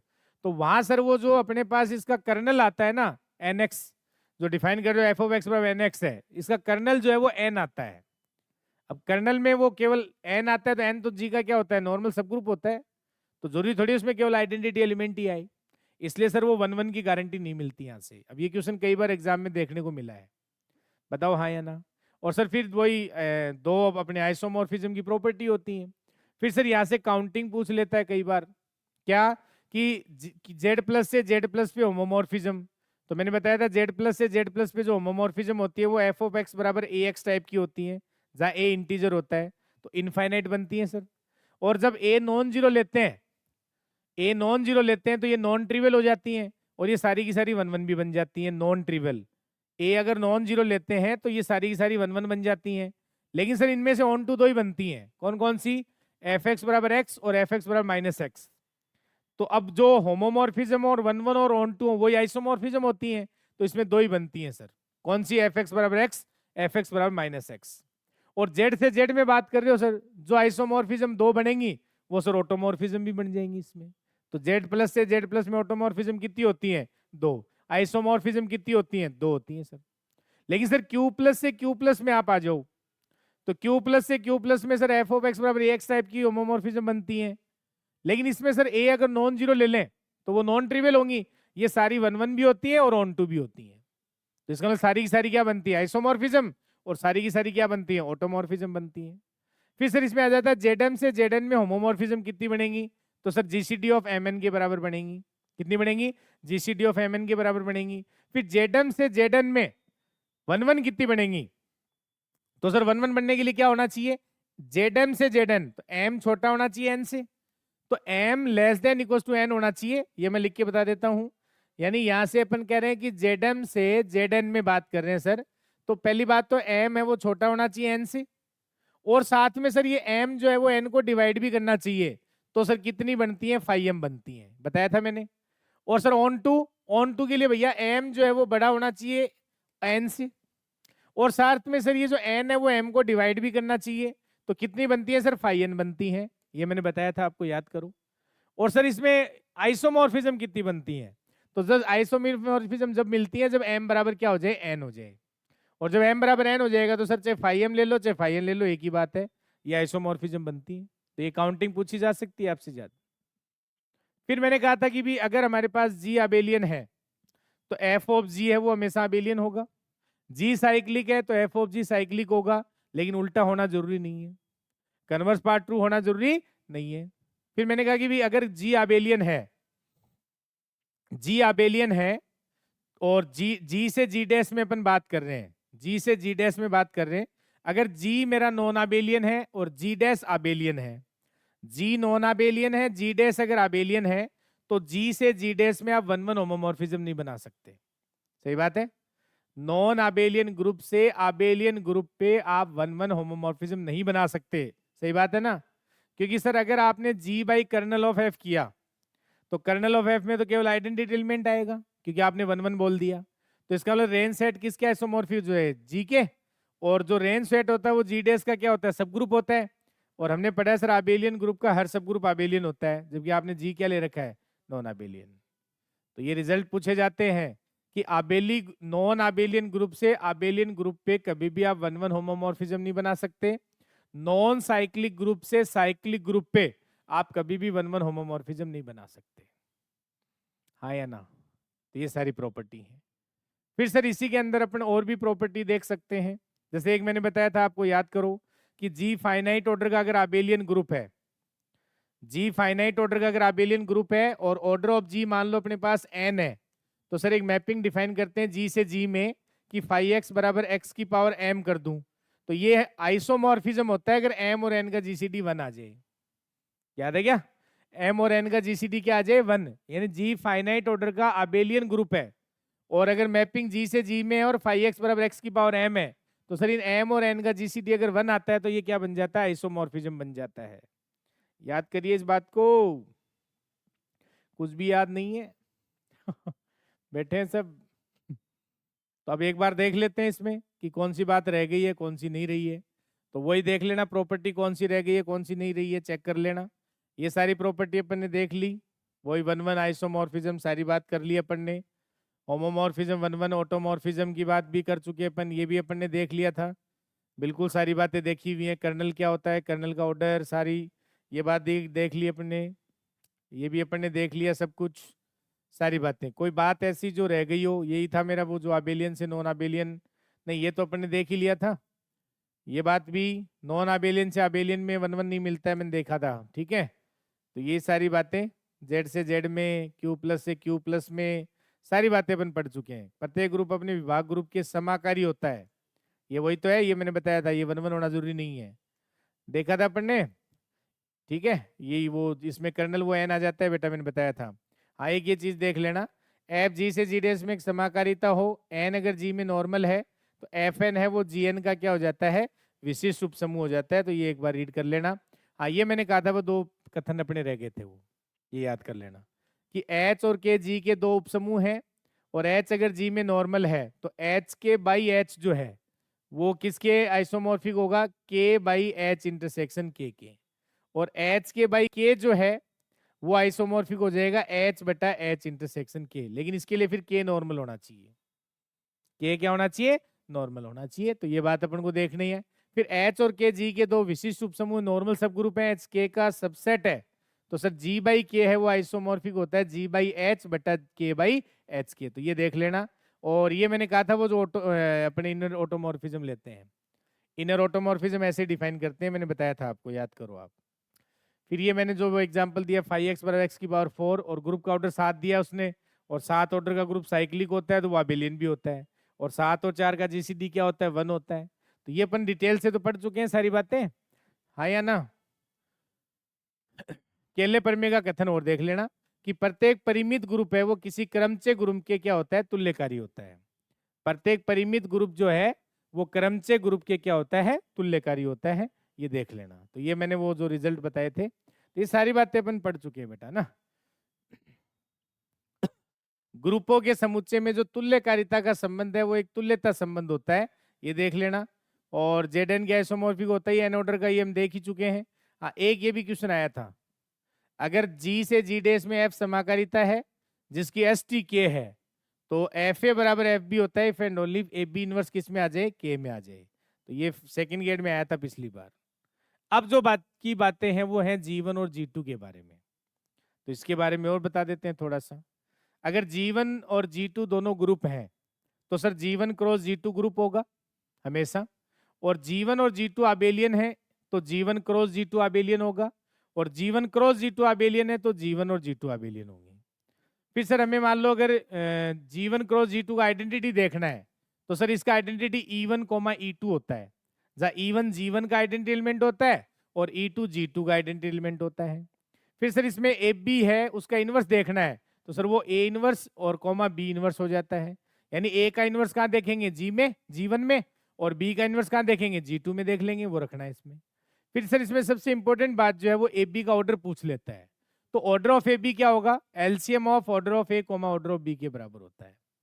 ऑर्डर ऑफ ए बी किसके बराबर होता है, LCM of order of A comma order of B के बराबर होता है। फिर सर साइक्लिक में अगर G1 क्रॉस G2 साइक्लिक है, G1 क्रॉस G2 साइक्लिक है तो G1 और G2 साइक्लिक होंगे, लेकिन G1 G2 साइक्लिक है तो G1 क्रॉस G2 साइक्लिक होना जरूरी नहीं है। जैसे Z क्रॉस Z ले लो, तो Z क्रॉस Z साइक्लिक नहीं होता जबकि Z साइक्लिक होता है। जेड साइक्लिक होता है लेकिन जेड क्रॉस जेड साइक्लिक नहीं होता, ये भी देख सकते हो। एक सर इसमें काम की बात, जेडएम क्रॉस जेडएन साइक्लिक कब होगा, जेडएम क्रॉस जेडएन ये साइक्लिक होता है इफ एंड ओनली जब एम और एन का जीसीडी 1 आए, ये रिजल्ट आपके काम आ सकता है। और order of G1 comma G1 cross G2 क्या होता है, order of G1 cross order of G2 होता है। अरे ग्रुप का ऑर्डर, तो order of G1 cross G2 क्या होता है, order of G1 cross order of G2 होता है। और अगर H1 G1 का सब ग्रुप है और H2 G2 का सब ग्रुप है तो H1 क्रॉस H2 है वो हमेशा G1 क्रॉस G2 का क्या होता है, सब ग्रुप होता है। ये भी अपन देख सकते हैं। तो ये सारी प्रॉपर्टी है इसके बारे में देखी जा सकती है। बाकी इसको अपन ने पढ़ा ही था, समझ में आया कि नहीं आया, तो अब देख लेते हैं इसके बारे में। यही बातें हैं, आप एक बार नजर मार लो, सारी बातें हैं जो ये पूछी जाती हैं, ये मैंने बताई दिया आपको। डन, ये अपने पास ये लास्ट था, समझ आया कि नहीं आया। ये था अपना ग्रुप थ्योरी जिसमें चारों यूनिट हैं वो अपन ने भी देखो अलग अलग तो हमने पढ़ी रखा था इसको यूनिट वाइज तो, लेकिन आज अपन ने चारों यूनिट है वो एक साथ पढ़ी है। कितना समय लगा आप देख सकते हैं, लेकिन आप इसको कितने समय में कर सकते हैं अब आप देख लो।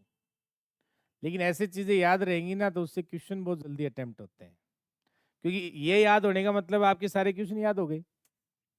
ग्रुप थ्योरी में तो यही फायदा है क्योंकि यही क्वेश्चन है सर, जो बातें याद हैं वही क्वेश्चन में पूछी जाती हैं, तो अब आप असाइनमेंट सोल्व करना बैठ के जल्दी जल्दी, सारी चीजें आपकी रिकॉल हो जाएंगी।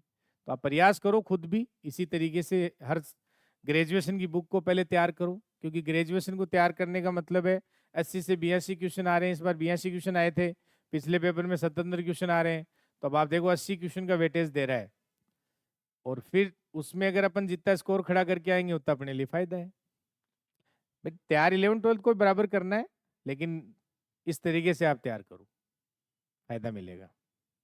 ठीक है, तो मिलते हैं नेक्स्ट क्लास में। तो ये अपना आज ग्रुप थ्योरी का सेशन था।